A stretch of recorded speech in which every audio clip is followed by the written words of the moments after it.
Chapter 2706, Selection Battle inside a high-class bar near the War God's Temple's plaza. A feminine man in a light gray cloak appeared silently beside a handsome young man drinking red wine inside the bar. As if the feminine man did not exist, none of the bar's other occupants noticed his arrival. "Young master, it'll be difficult to get those reserve slots." Seven Wonders did not remove Zero Wing. He only decided to let Zero Wing fend for itself, the feminine man whispered. Zero Wing's members have registered already. Now, all they have to do is wait 3 hours for the preliminary selection to begin.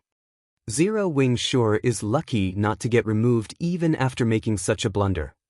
The handsome young man named Sorrowful Heaven frowned slightly, then said coldly, "However, Zero Wing shouldn't even think of getting its hands on even one of those reserve slots." "Sorrow, how about I attack them directly afterward?" A girl with disheveled hair sitting beside Sorrowful Heaven suggested, excitement sparkling in her eyes. The woman had the flower of Seven Sins' symbol imprinted on her arm.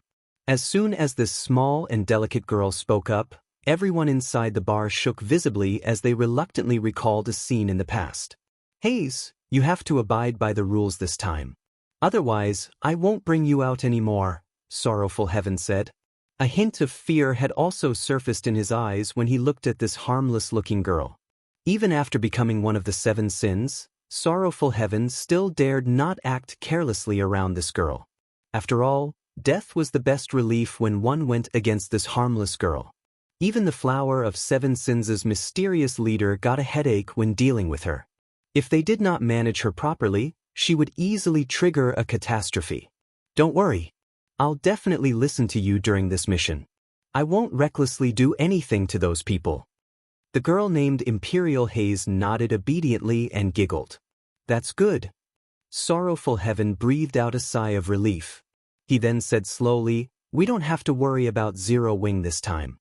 Now that Zero Wing has exposed all its data, the other superpowers' foreign aid will target them first. We won't have to do anything to Zero Wing. On the contrary, while everyone else is focused on Zero Wing, we can search for the War God orders."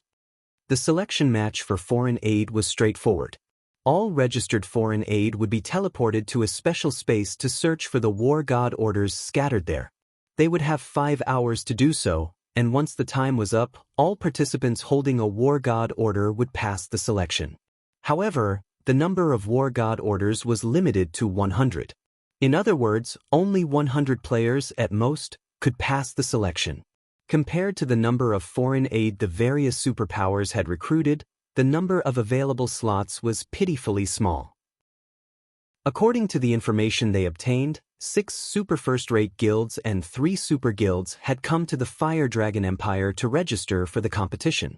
This meant that 900 players would participate in the preliminary selection, and only 1/9 of these participants could officially become foreign aid.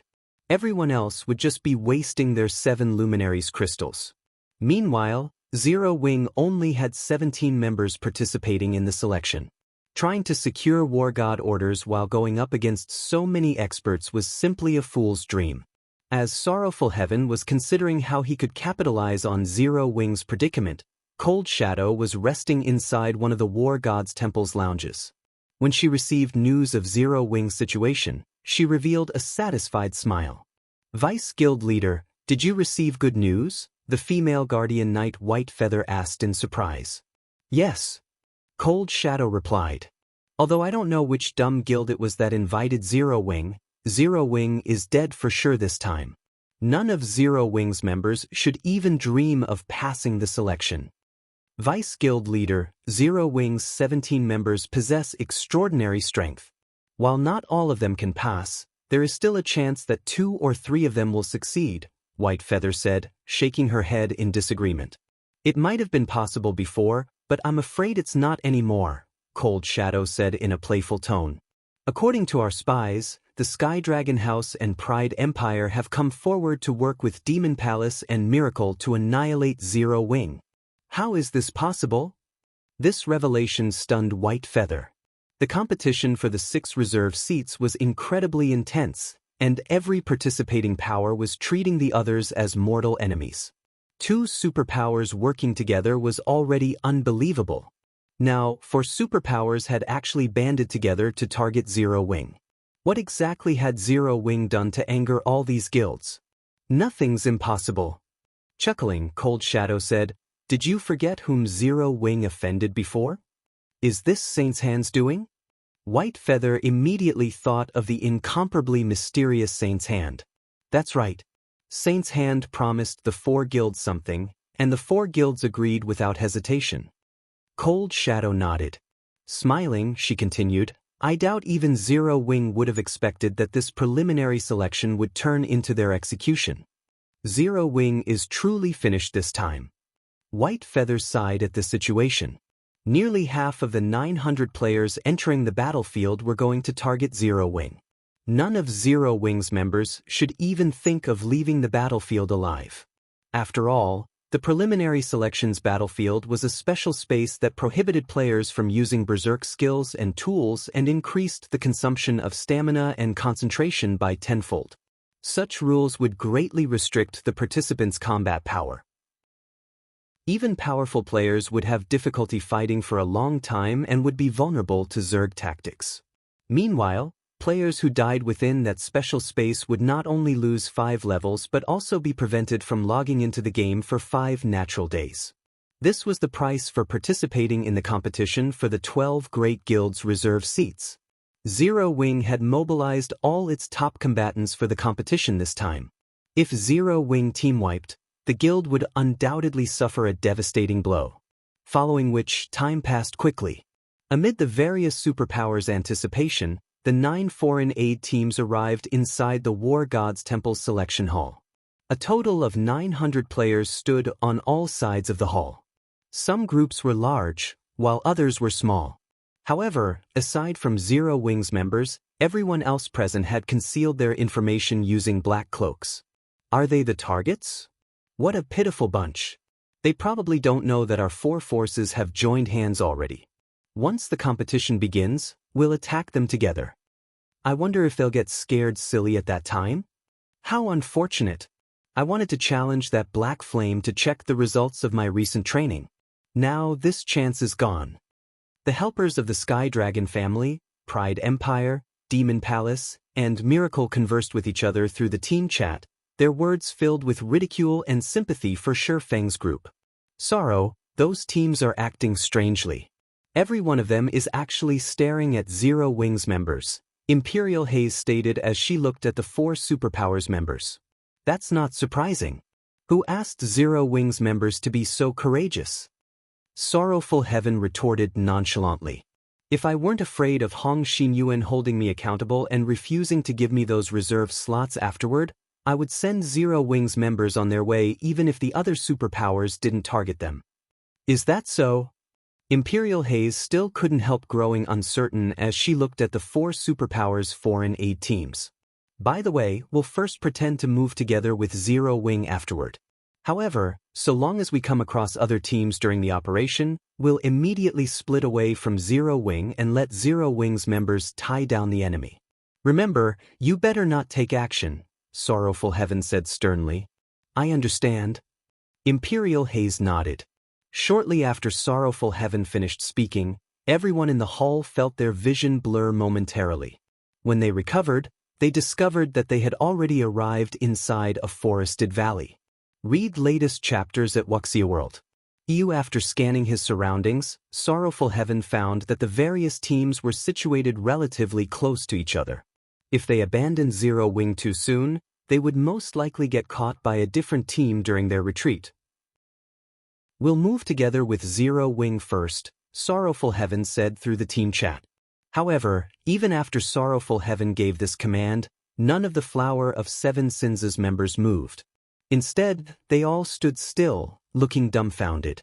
This was because nearly half of the foreign aid teams present had started dashing in their direction like a bunch of madmen as Sorrowful Heaven issued his command. What's going on?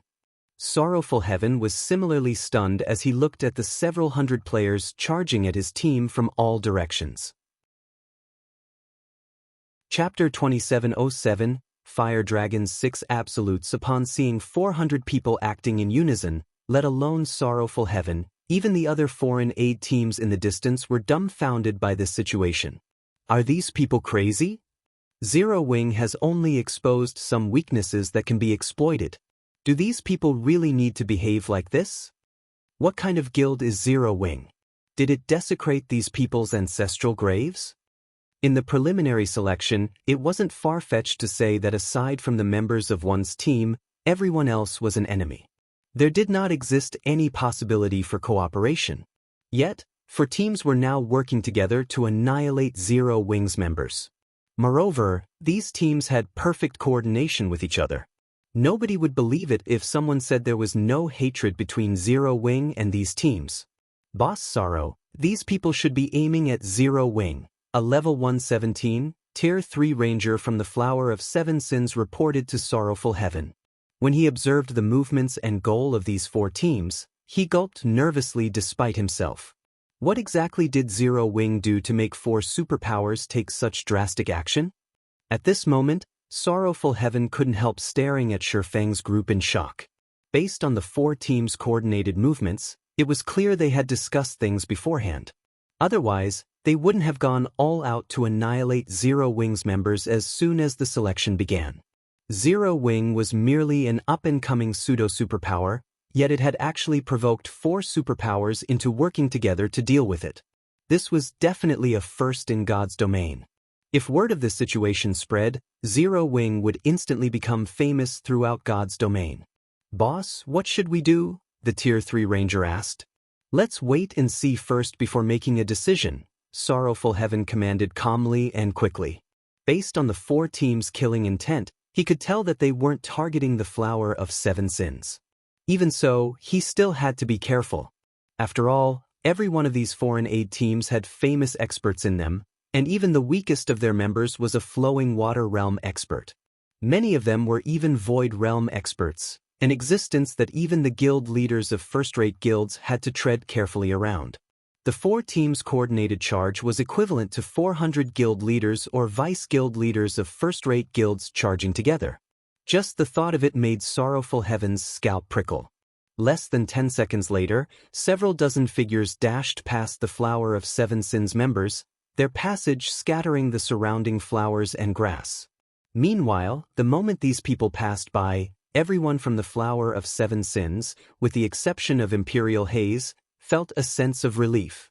The pressure they gave off is too frightening. I think over 80% of these people are Void Realm experts, a level 117, Tier 3 assassin exclaimed as he wiped the sweat off his forehead. The other Flower of Seven Sins members also nodded in agreement with this Tier 3 assassin's assessment. Although it was indeed true that even their weakest members were at the Flowing Water Realm, there were only 5 Void Realm experts on their team. While Sorrowful Heaven was a Domain Realm expert, in this special space, he would have difficulty going up against 3 Void Realm experts simultaneously. He might even get killed.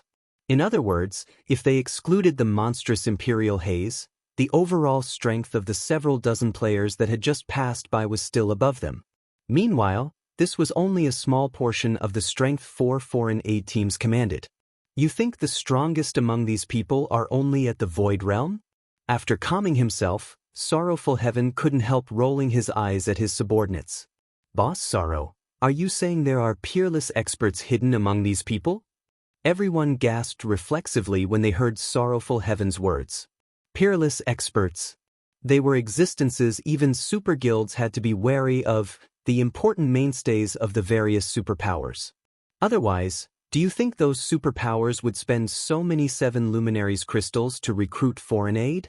Glancing at the afterimage left behind by a muscular old man, Sorrowful Heaven took a deep breath and said, I suspect that old man who rushed past us just now is 3 Autumns, one of the Grand Elders that founded the Fire Dragon Adventurer Alliance. 3 Autumns? The person known as Sky Shaker? The Flower of Seven Sins members shuddered at this name. According to the rumors, 3 Autumns was a phenomenal existence. Relying on his incredible Ghost Hammer technique, he had not only defeated several Apex experts from the Sky Dragon family but also fought one of the Super Guild's Dragon Heads to a standstill. After that feat, 3 Autumns had gained the title of Skyshaker in the Fire Dragon Empire. This, in turn, allowed the newly emerged and loosely organized Fire Dragon Adventure Alliance to get a foothold in the Fire Dragon Empire. 3 Autumns should be the trump card of one of the foreign aid teams. The other teams should have their own peerless experts as well. As Sorrowful Heaven watched the 4 teams close in on Shifeng's group, an indescribable sense of shock filled him. These 4 superpowers really think highly of Zero Wing. Although the Flower of Seven Sins team had Imperial Haze as a trump card, if it had to go up against 4 peerless experts simultaneously, only death awaited its members. Aside from Imperial Haze, everyone else wouldn't have any chance to survive. Just what kind of ability did Zero Wing possess to warrant such a frightening lineup? While Sorrowful Heaven was feeling stunned, the 4 foreign aid teams had arrived before Zero Wing's members. A total of 400 powerful experts were directing their killing intent at Shifeng and his companions. The killing intent radiated by any one of these experts was more than enough to turn ordinary players pale. Now that all 400 of these people were releasing their killing intent simultaneously, the space around Shifeng's group even started to darken. In fact, even from over 1,000 yards away, the Flower of Seven Sins' members still felt a chill crawl down their backs, and they felt an urge to flee. Young man, don't blame us for bullying you with numbers. If you have to blame someone, blame yourself for behaving too arrogantly and offending people you shouldn't offend. 3 Autumns said, sighing as he looked at Shifeng. What's the point of talking to them? The sooner we get rid of them, the sooner we can get down to business. The one-eyed, young male guardian knight standing beside 3 Autumns said. Red Rain, don't say that. At least let them die knowingly. That way, they can have a smoother path ahead of them. A beautiful woman with long elven ears and a graceful figure chided with a smile. Black Flame, I originally wanted to have a fair fight with you, but work comes first for me. Don't blame me for prioritizing victory over fairness. A white-haired youth wielding a great sword declared as he walked out of the crowd. When these 4 people appeared, the crowd spectating in the distance couldn't help gaping and gasping in shock. Skyshaker, Red Rain, Elven Enchantress, and Mad Sword. Why are all these people here? At this moment, let alone the Flowing Water Realm experts, even a Domain Realm expert like Sorrowful Heaven spontaneously broke out in a cold sweat. He never thought that his guess was actually on the mark. 4 of the Fire Dragon Empire's 6 absolutes had actually gathered here. If these 4 people worked together, they could move unhindered in the Fire Dragon Empire. Even the Empire's super guilds wouldn't dare to offend them casually. Guild leader, these 4 people aren't ordinary opponents. It'll be risky for us to clash with them, Yen Tianxing warned as he looked at the 4 smiling people. The fame of the Fire Dragon Empire's 6 absolutes resounded even in the distant Star Moon Kingdom. This was because every one of these 6 absolutes had gained their fame through their astonishing battle records. They were different from experts whose reputations were due to the bragging of guilds. It seems even the heavens want Zero Wing dead this time. Sorrowful Heaven couldn't help but lament over this situation. However, despite his feelings over the matter, he still eagerly hoped for Zero Wing's demise.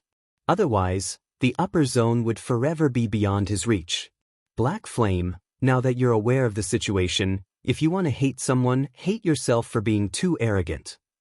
As soon as the level 119 Elven Enchantress said this, she retrieved the bow slung on her back and shot an arrow at Shifeng. Tier 3 skill, Sky Piercer. The next moment, a blue flash punctured a hole through space and crossed the 60-yard distance in the blink of an eye. The arrow's speed was so fast that even Sorrowful Heaven and the other spectators failed to react to it immediately.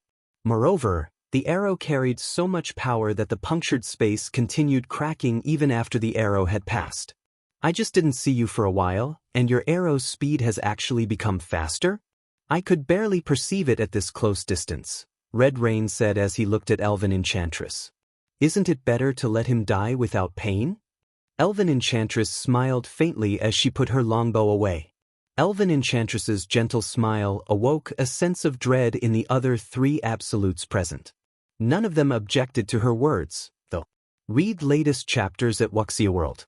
If Elven Enchantress launched her arrow within 100 yards, even Tier 3 assassins would fall without knowing what hit them. Not to mention, Feng was only a swordsman. However, as soon as Elven Enchantress finished speaking, a playful chuckle entered everyone's ears. Die? I'm afraid you're still not quite up to scratch for that. The next moment, a person actually walked out of the shattered space, and this person was even toying with the blue arrow Elven Enchantress shot out just now. Chapter 2708, Transient Sword. Upon seeing Feng walk out of the shattered space, everyone from the 4 hostile teams fell deathly silent, their eyes nearly falling out of their sockets. He's fine. He actually blocked it? Everyone felt like they were dreaming when they saw Feng emerge from Elven Enchantress's attack unscathed. Many of the Flowing Water Realm experts even rubbed their eyes to verify that they weren't hallucinating. That was one of Elven Enchantress's arrows they were talking about. According to rumor, the longbow Elven Enchantress wielded was a fragmented legendary weapon, and she could even repulse mythic monsters of the same level with its help. Moreover, Elven Enchantress hadn't launched just any ordinary arrow at Feng either. The arrow she used was made entirely of precious mana jade steel. The arrow also had ancient magic runes carved on it. Even a Tier 3 player using an ordinary longbow could repel a mythic monster of the same level with this arrow. The combination of these two things was what made Elven Enchantress one of the Fire Dragon Empire's 6 absolutes. He actually blocked such a fast arrow? Black Flame is even stronger than what we heard. It seems the rumors of him being a peerless expert are true. The Flower of Seven Sins' Tier 3 members spectating in the distance couldn't help but marvel at this scene. Previously, they had failed to respond to Elven Enchantress's arrow despite having a bird's eye view of the battlefield. If they were targeted by such an arrow from a distance of several dozen yards, they didn't dare imagine what would happen. He blocked it? Sorrowful Heaven eyed his subordinates with contempt when he overheard their discussion. You think he merely blocked it? Sorrowful Heaven's words only confused them. Look carefully. What is he holding in his hand? Sorrowful Heaven questioned angrily. He's holding an arrow? Everyone grew even more confused. You bunch are really stupid. Sorrowful Heaven was momentarily rendered speechless by his subordinates. He then turned to look at Feng in the distance, horror surfacing in his eyes. Arrows are considered consumables in God's domain. So long as they hit something, they will disintegrate, even if they get blocked by a skill or a weapon. The arrow in Black Flame's hand. The Flower of Seven Sins members subconsciously turned to look at the blue arrow Feng held. Immediately, a chill overwhelmed their entire bodies. That's right. The arrow never hit him. Instead, he snatched the arrow out of the air. When Sorrowful Heaven finished speaking, rank disbelief filled his eyes. At this point, Sorrowful Heaven wasn't the only person to notice the crux of the problem. The 4 foreign aid team's domain realm experts also noticed it, and their faces turned ashen. Guild leader? Yen Tianxing also stared at Feng in surprise. Elven Enchantress's attack was most likely top-notch even among the peerless experts in the current god's domain. Nonetheless, Feng had caught the arrow. Was this really a feat players could accomplish? However, compared to the Apex experts present, Skyshaker, Red Rain, Elven Enchantress, and Mad Sword found the situation even more unbelievable. How did he do it? Elven Enchantress's expression turned solemn as she gazed at Feng. She knew better than anyone just how fast her simple attack was. If she launched this arrow of hers within 100 yards of her target, she was confident that even the other 5 of the 6 absolutes wouldn't be able to block it. Even speed-type mythic monsters would get struck. Everyone, Black Flame is much stronger than we expected. I'm afraid the 4 of us will have to work together to take him down, 3 Autumns suggested with a grim expression. Okay, I have no opinion. Red Rain nodded. It seems we can only do that, Mad Sword answered through gritted teeth. They had their pride as peerless experts, and they disdained ganging up on people. However, as experts, they could see the gap between themselves and Feng after just a single exchange. To complete the task the 4 superpowers entrusted them, they had no choice but to work together. Moreover, there was another important point: the death penalty in the selection battle. Even peerless experts like themselves would suffer a tremendous setback if they died here. Good. In that case, Red Rain and I will keep Black Flame busy. Mad Sword, you and Elven Enchantress support us from the sides. Red Rain and I will use everything we have to create an opening. Once you find a chance, don't hold back, Three Autumns commanded quietly. Also, everyone else, once the four of us pin down Black Flame, use everything you have to get rid of Zero Wing's other members. Do not let them support Black Flame. No problem. Leave it to me to block him once the battle begins. Red Rain nodded confidently. He was a Guardian Knight, while Three Autumns was a Berserker. This was an excellent melee combination for dealing with stronger opponents and creating opportunities. In addition, Mad Sword was a great sword-wielding swordsman, and Elven Enchantress was a ranger. Their classes were adept at executing finishing blows and ambushes. Black Flame. I truly underestimated you. It's no wonder those four superpowers are willing to work together to eliminate you. Elven Enchantress also grew serious as she took in Shifeng's nonchalant attitude. She then responded quietly, although I don't want to, I'll do my best to support you this time. As a ranger, having her arrows caught barehanded was a huge humiliation. Playing a supporting role in a fight was also the last thing she wanted to do. However, she couldn't care less about her pride right now. Completing the mission had priority. Vice Alliance Leader Autumns, leave Zero Wing's other members to us. We won't let any of them assist Black Flame. That's right. They're but 16 people. It'll only take us a few seconds to get rid of them. The other members of the four foreign aid teams also responded to Three Autumns' command, all of them expressing their confidence in resolving this matter quickly. Good. In 3 seconds, we'll take action together. Since nobody had any objections to his commands, Three Autumns nodded and focused his attention on Shifeng, who stood 30 yards away. As for everyone else, they promptly spread out, seeking the optimal position to coordinate with each other. However, after the foreign aid team's members got to position, an indifferent voice broke the silence and made everyone shudder involuntarily. It seems you are finally ready. In that case, I can make my move now. Shifeng's voice was indescribably calm. However, the meaning behind his words couldn't be any more obvious. He was basically making fun of the Four Absolutes' determination to work together. What arrogance! Read latest chapters at Wuxia World. EU furious at Shifeng's words, Red Rain immediately activated the Tier 3 Justice Sprint and charged at the swordsman with his shield raised. The space around Red Rain turned blurry and chaotic, making it difficult for others to time and dodge or block his attack. Go! Upon seeing this situation, Three Autumns commanded everyone to take action before joining the charge himself. However, before Three Autumns could even take a step forward, everyone present suddenly felt as if time had switched to slow-mo. This illusion lasted for a moment, then everyone gasped. Before they realized it, Shifeng was already standing behind Red Rain. A long sword as dark as night had also pierced Red Rain's heart. Immediately afterward, Shifeng pulled the long sword from Red Rain's back, and the Guardian Knight's HP drained away until nothing remained. Red Rain then collapsed onto the soft grass, his eyes wide with horror and confusion. Chapter 2709. Difference in Strength, Impossible. What happened? I must be dreaming. Red Rain's sudden death paralyzed the foreign aid team's members who were thinking of attacking Zero Wing's other members. Some of them fell into shock, and others were petrified. However, one thing was for certain. The sight of Red Rain collapsing had already been thoroughly imprinted in their minds.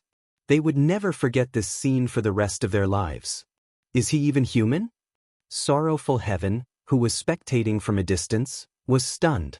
As he stared at the dead Guardian Knight, the shock in his eyes compounded. For a moment, he wondered if he was hallucinating. However, Sorrowful Heaven knew that what he saw was no illusion. At this time, the frightening aura Red Rain exuded had vanished. Even the life aura and mana fluctuations the Guardian Knight radiated were no more. Only he was having a hard time accepting this scene, so his brain had dreamed up an acceptable alternative to deny the reality. At this time, Sorrowful Heaven wasn't the only domain realm expert plagued with such a feeling. Every spectating domain realm expert was the same. Yen Tianxing was no exception. A peerless expert. This was an existence that represented the peak combat power of God's domain, yet one such expert currently lay dead on the ground. Meanwhile, the whole battle. This shouldn't even be considered a battle. In fact, most of the people present didn't even understand how Red Rain had suffered an attack. Monster. He definitely isn't human. He must be one of God's domain's monsters in human shape. That must be it. There's no way such a huge gap can exist between players. The players spectating from a distance couldn't help but exclaim one after another as they gazed at Shifeng. Everyone be careful. He must be a transformed monster. He's not a player at all. To think that such a monster would actually appear in the selection. We must notify the War God's Temple about this immediately. The foreign aid players planning to target Zero Wings members overheard the spectating players' exclamations and lost their cool. Simultaneously, they frantically considered ways to contact the War God's Temple to slay Shifeng. Only by embracing this logic could they return to the world they recognized. After all, even the NPCs in God's domain were behaving like actual humans nowadays. It wouldn't be strange for monsters to transform into players, either. A monster? Shifeng chuckled involuntarily when he saw his demented opponents. Indeed, I would look like a monster in your eyes. However, aren't you monsters in the eyes of ordinary players? Ultimately, God's domain was still a game. So long as players continuously leveled up and obtained better weapons, equipment, basic attributes, physiques, reaction speed, mana control, etc., their combat power would also keep rising. In fact, even an ordinary player could gain strength that was unfathomable to the current great experts. God's domain was precisely such an unreasonable world. If this battle had occurred before Shifeng had reached Tier 4, even he would have had to rely on tricks to defeat a peerless expert like Red Rain. However, after he got promoted to Tier 4, Red Rain was no different from an ant to him. The gap between Tier 3 and Tier 4 classes was that massive. In the eyes of others, peerless experts were invincible existences. However, to the current Shifeng, they were like ants that he could squish with a wave of his hand. In fact, to kill Red Rain, Shifeng had only used the Tier 2 Wind Blade.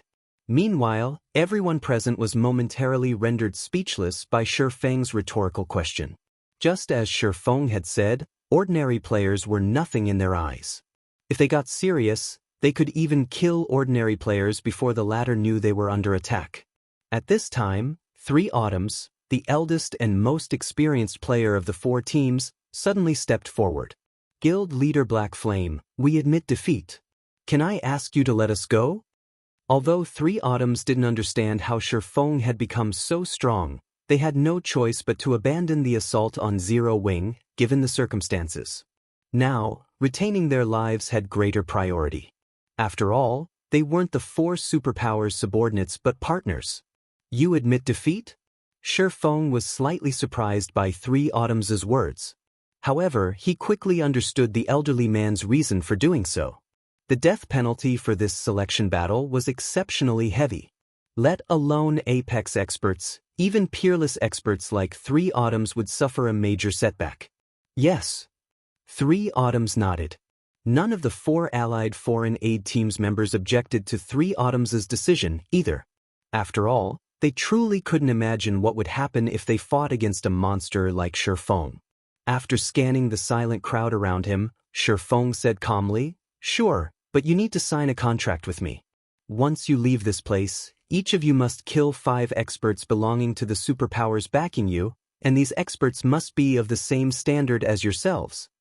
As soon as Shifeng finished speaking, the 4 teams' experts immediately clamored in protest. Guild Leader Black Flame, aren't you going too far? Elven Enchantress frowned, a glint of anger appearing in her eyes. If we really do as you say, do you think those superpowers will let us off the hook? They would, at most, lose 5 levels if they died on this battlefield. However, if they offended the superpowers backing them, they wouldn't just lose 5 levels but would most likely get hounded out of God's domain. After all, if these superpowers did nothing after getting stabbed in the back by their so-called partners, who would take them seriously in the future? Going too far? Feng chuckled. I don't think so at all.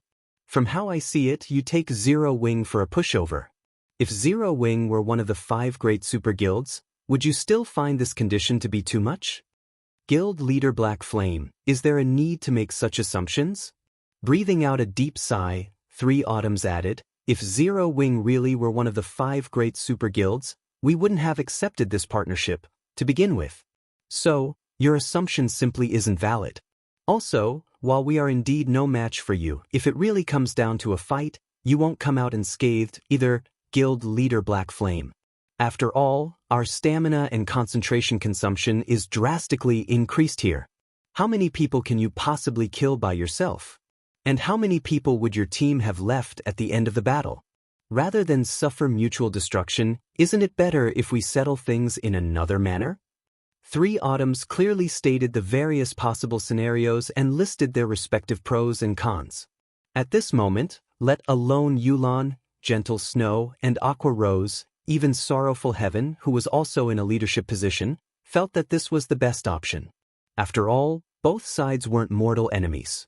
To ensure Zero Wing's continued development, it was in Feng's best interests to avoid unnecessary losses. However, defying everyone's expectations, Feng shook his head. Guild leader Black Flame, are you intent on mutual destruction? 3 Autumns' expression twisted slightly. As a peerless expert of God's domain and a Vice Alliance master of the Fire Dragon Adventurer Alliance, it was already unbelievable that he was taking the initiative to admit defeat. He never thought that Feng was actually a lunatic. Read latest chapters at Wuxia World. You meanwhile, upon seeing that Feng refused to back off, Elven Enchantress snarled, Black Flame, you'd better not go too far. You should know that we also represent the superpowers backing us this time. If you annihilate our teams, those superpowers definitely won't let you off the hook. Zero Wing won't be able to bear the consequences. What you say is correct. Feng nodded. He then shifted his gaze to Elven Enchantress. However, you've made one mistake. Mistake? Feng's words puzzled 3 Autumns. He couldn't figure out how he had misspoken. The next moment, Feng unsheathed the abyssal blade. Immediately, the intensity of the aura he exuded increased several-fold. With him as the center, all mana within a 1,000-yard radius started to roil, and even the air trembled. And that is the difference in strength. Chapter 27:10, Selection Battle ends. As soon as Feng finished speaking, everyone present could clearly sense that the space around them had changed completely.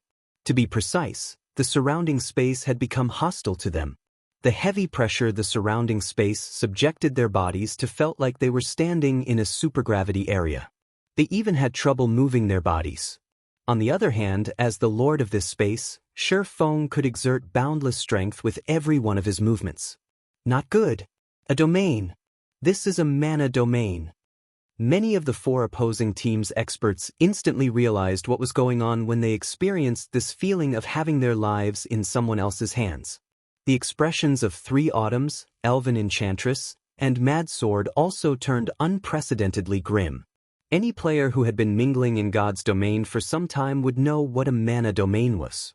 It also determined whether an NPC was a powerhouse. Every NPC that wielded a mana domain was an existence that players had to be wary of. After all, many of these NPCs could turn Tier 3 players into dust just by relying on their mana domains. They wouldn't even need to move their bodies. Why does he have a mana domain? Shouldn't that be something only a small minority of Tier 4 NPCs possess? Elven Enchantress panicked. Now, when she looked at Feng, her eyes no longer contained any anger, only fear. This was a mana domain they were talking about. With the emergence of this domain, Feng had basically become the ruler of this space. How is this possible? 3 Autumns was stunned by this situation, his heart churning with confusion. Is he really not a player but a transformed monster? It might be fine if Shifeng only possessed absurd strength. At worst, they could use Zerg tactics to overwhelm his stamina and concentration. A mana domain, however, was a different story. A mana domain specifically countered Zerg tactics. If an individual stepped into a hostile mana domain without sufficient strength, they would be no different from ants before the domain's owner. They might not even be able to display any combat power. Moreover, the mana domain Shifeng revealed was simply outrageous, covering a 1,000-yard radius. With such a range, they couldn't flee even if they wanted to. At this moment, let alone 3 Autumns and the other hostile players, even Yen Tianxing and the other members of Zero Wing's upper echelon were stunned. The guild leader's strength has already reached such a height? Yen Tianxing gawked at Shifeng, who currently stood proudly among the crowd of great experts. With such strength, it wouldn't matter even if the 4 opposing teams ganged up on Shifeng simultaneously. He could quickly dispatch these people with a few swings of his sword. Only peerless experts like 3 Autumns, who possessed exceptional basic attributes, could put up some resistance, a very laughable resistance, because 3 Autumns and the others wouldn't even manage to match an ordinary Tier 3 expert inside Shifeng's mana domain. Meanwhile, with Shifeng's strength, he could easily dispose of ordinary Tier 3 experts, even without his mana domain's strengthening properties. At this time, the spectating foreign aid teams outside Shifeng's mana domain also panicked. Those 4 teams are dead for sure. With such a vast mana domain, they can't escape, Sorrowful Heaven said, his heart filled with complicated feelings as he looked at 3 Autumns and the others. A joint team made up of 4 peerless experts and several hundred Tier 3 great experts was an incredibly powerful force, even in the Fire Dragon Empire. Nobody would dare oppose it. Now, however, such a team could only wait to die. Boss Sorrow, what should we do now? A level 117, Tier 3 assassin asked helplessly. With just a thought, Zero Wing could decide the fate of the 4 foreign aid teams opposing it, what more the fate of their small team. Escape! Sorrowful Heaven replied instinctively as he looked at the gray space ahead of him. Although their team currently had no enmity with Zero Wing, the Flower of 7 Sins had come into conflict with Zero Wing several times in the past. If Shifeng was in a bad mood, he might decide to take care of them in passing. Escape! Looking at the special space around them, the Tier 3 assassin asked anxiously, "But, boss, where do we escape to? This area isn't particularly big. It won't take more than half an hour to run a lap here." The special space used to host the preliminary selections might be considered large for ordinary Tier 3 experts. However, it was essentially a small cage for domain realm experts. Shifeng could easily reap the lives of the people in this cage at any time. Forfeit!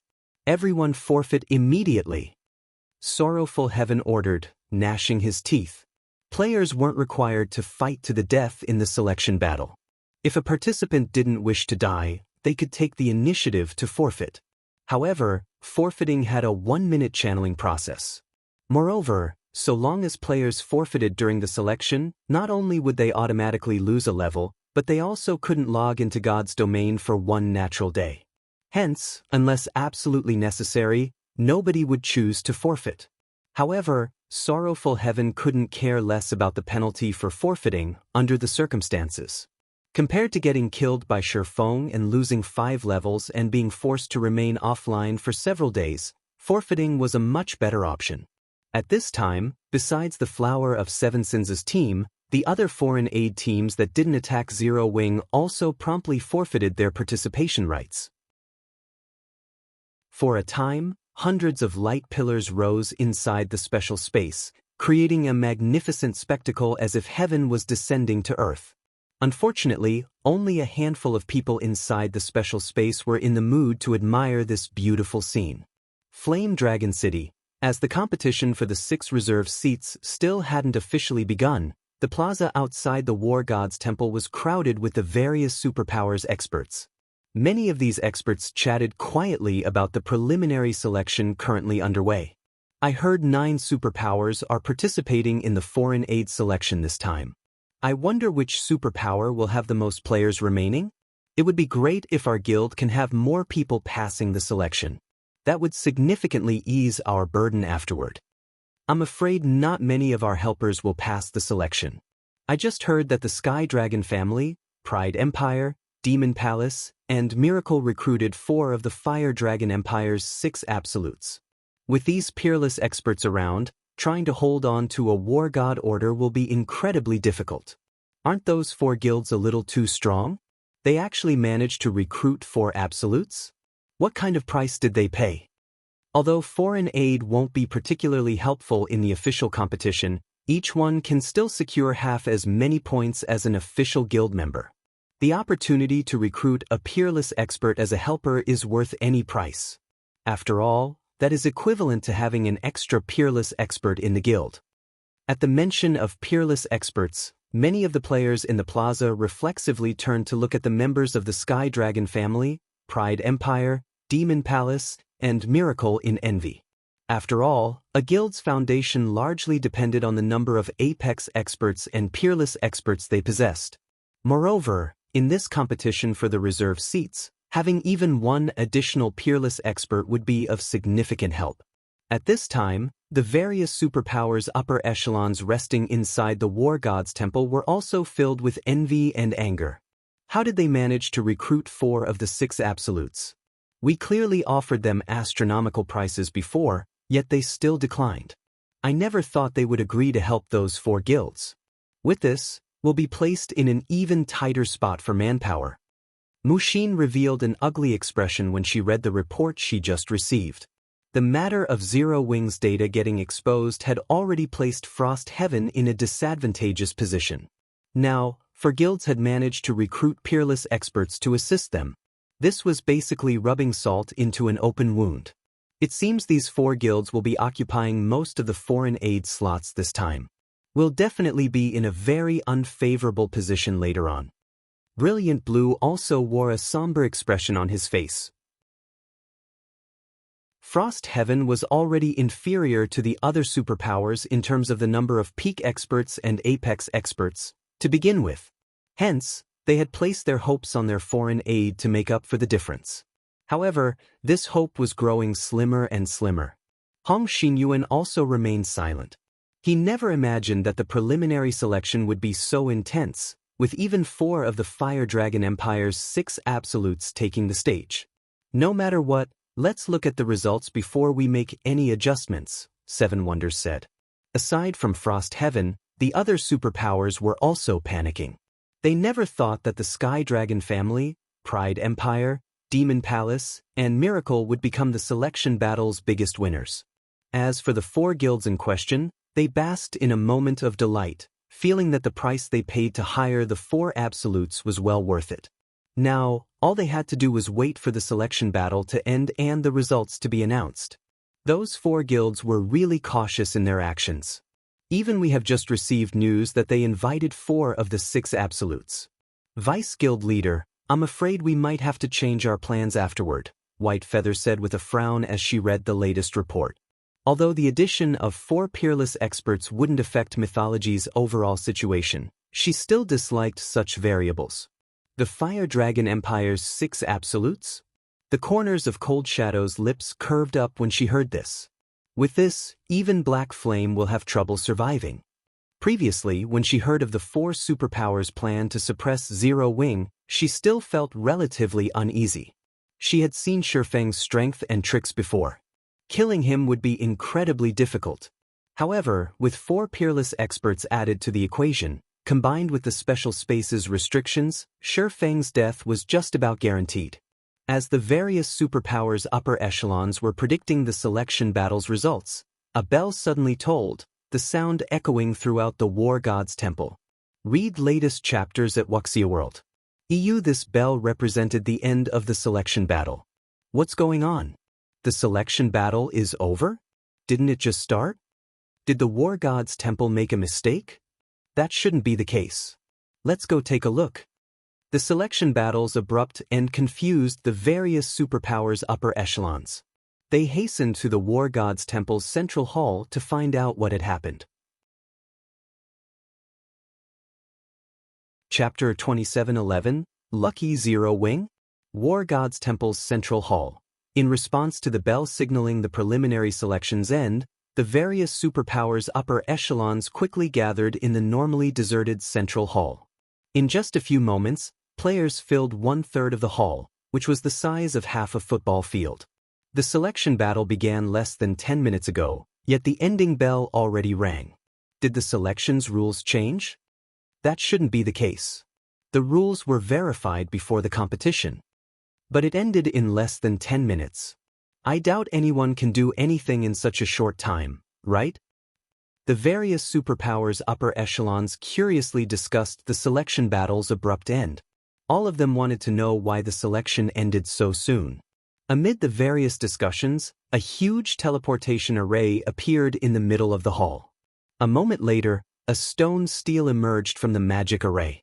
The appearance of the steel instantly attracted the various superpowers' attention. This was especially true for the 9 superpowers that had recruited foreign aid. This was because the 9 superpowers' names were gradually appearing on the steel. The announcement of the number of players that passed the selection for each guild was evidently forthcoming. What? The results are actually out so soon. I wonder which guild will have the most helpers? If anyone can get over 20 official foreign aid slots, it would be of significant help in the official competition. According to the information we received, Miracle should have the best odds. After all, they recruited Elven Enchantress. She's top-notch when it comes to long-range sniping and sneak attacks. She can easily snipe the War God Order holders. Also, compared to the 5 other absolutes, her attacks are the trickiest to block. The various superpowers' upper echelons excitedly made conjectures as they watched the words slowly appear on the steel. On the other hand, Frost Heaven's members grew nervous. According to the intelligence they secretly acquired, Frost Heaven's overall strength could only be considered average. If they lacked sufficient foreign aid, they would most likely lose all hope of gaining one of the 6 reserve seats. The official competition for the reserve seats would be a struggle for land and resources. The greater the number of powerful experts one had, the more advantageous one's position. After a guild occupied a resource node, it would acquire a resource emblem. And when a player wore the resource emblem, so long as they did not leave the node's range, the guild they belonged to would continually earn guild points. Hence, the player wearing the resource emblem had to be incredibly strong. Otherwise, it would be very easy for other guilds' experts to ambush and kill the emblem holder. 10. Just 10 people is fine. Mushin prayed quietly as she looked at the monument. She didn't place much hope in having many of their helpers pass the preliminaries. She only hoped that Frost Heaven's foreign aid count did not lag behind the other superpowers. 10? She sure knows how to dream. 1,000 Miles, a vice guild leader of Miracle, sneered when he overheard Mushin's mutterings from nearby. It's a pity she invited Zero Wing. This dream of hers will never come true. Miles, you've gone too far this time. I only told you to instruct Elven Enchantress and the other 3 guilds to suppress Zero Wing. Yet, you actually told them to annihilate Frost Heaven's other helpers after eliminating Zero Wing. Shredded Soul, Miracle's first vice guild leader, berated while shaking his head. If Frost Heaven's people find out about this, they'll definitely create a lot of trouble for us in the future. We're going to have to reduce the other guilds' foreign aid count anyway. It doesn't matter even if we have Frost Heaven suffer slightly greater losses. It's Frost Heaven's fault for seeking Zero Wing's help. To begin with, 1,000 Miles countered contemptuously. He bore a massive grudge against Zero Wing. It was all because of Zero Wing that his status in the guild had repeatedly fallen. He naturally wouldn't let go of an opportunity to take revenge. In fact, to deal with Zero Wing, he had taken the initiative to persuade the guild to partner with Saint's Hand and collaborate with the 3 other guilds to take action together. At this time, Cold Shadow couldn't help looking at the distant Mushin with sympathy from a corner of the hall. If not for Zero Wing, Frost Heaven wouldn't have fallen into such a passive state, Cold Shadow sighed ruefully. Under normal circumstances, Mushin's decision to recruit Shifeng as foreign aid would have been a good one. Unfortunately, aside from being strong, Shifeng also didn't know the immensity of heaven and earth. He had simply made far too many enemies. Otherwise, Miracle wouldn't have decided to take action against Zero Wing so decisively, going as far as to ignore Frost Heaven's influence. While the various superpowers members were discussing excitedly, several flashes of light appeared above the central teleportation array. In the blink of an eye, 17 figures appeared before everyone's eyes. As the teleportation array's brilliance dissipated, the appearance of these 17 figures became clear for all to see. They were none other than Zero Wing's members, whom the various superpowers felt would fail the preliminary selection. How is this possible? Aren't they way too lucky? Did they not encounter any other foreign aid teams inside? For a time, the hall was in an uproar. None of the various superpowers members could believe their eyes. This was especially true for the Sky Dragon families, Pride Empires, Demon Palaces, and Miracle's upper echelons. Every one of them gaped at this situation.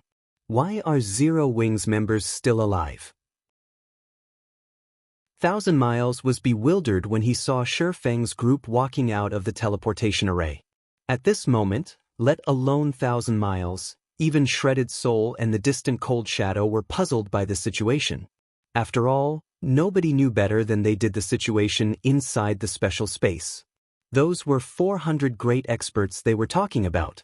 Of them, 4 were even peerless experts, and over a dozen were apex experts. With such a force, one could roam unhindered even in the Fire Dragon Empire. Taking care of Zero Wing should have been child's play. Yet, Zero Wing actually exited the battlefield with 0 casualties. How could they possibly bring themselves to believe this situation? Did those 4 absolutes not go after them? No matter how Cold Shadow racked her brain, this was the only possibility she could think of for Zero Wing emerging unscathed. Frost Heaven's members were also surprised at this situation. They sure are lucky. They actually managed to come out unscathed even in such a situation. When Brilliant Blue saw Shi Feng and the others, he shot a glance at Hong Xinyun, then continued, however, just returning alive is useless. In the end, it will still depend on whether they acquired any War God orders. In Brilliant Blue's opinion, Shi Feng's group must have deliberately avoided the other foreign aid teams and did not fight any battles at all. Hence, they were able to return safely. Otherwise, with Zero Wing's exposed data, there was no way the other foreign aid teams wouldn't target Zero Wing's members. In the end, the various participating superpowers present only treated the return of Zero Wing's members as a small interlude. What they were really concerned about was the issue of how many foreign aid slots each of them would receive. Everyone returned their attention to the teleportation array in the middle of the hall, waiting for someone else to return, so that they could inquire about the War God Order's distribution. However, after Shi Feng's group left the teleportation array, the various superpowers members were dumbfounded. The teleportation array that should have continued teleporting other people back to the War God's temple actually started disappearing. What's going on? Why did the teleportation array stop teleporting people?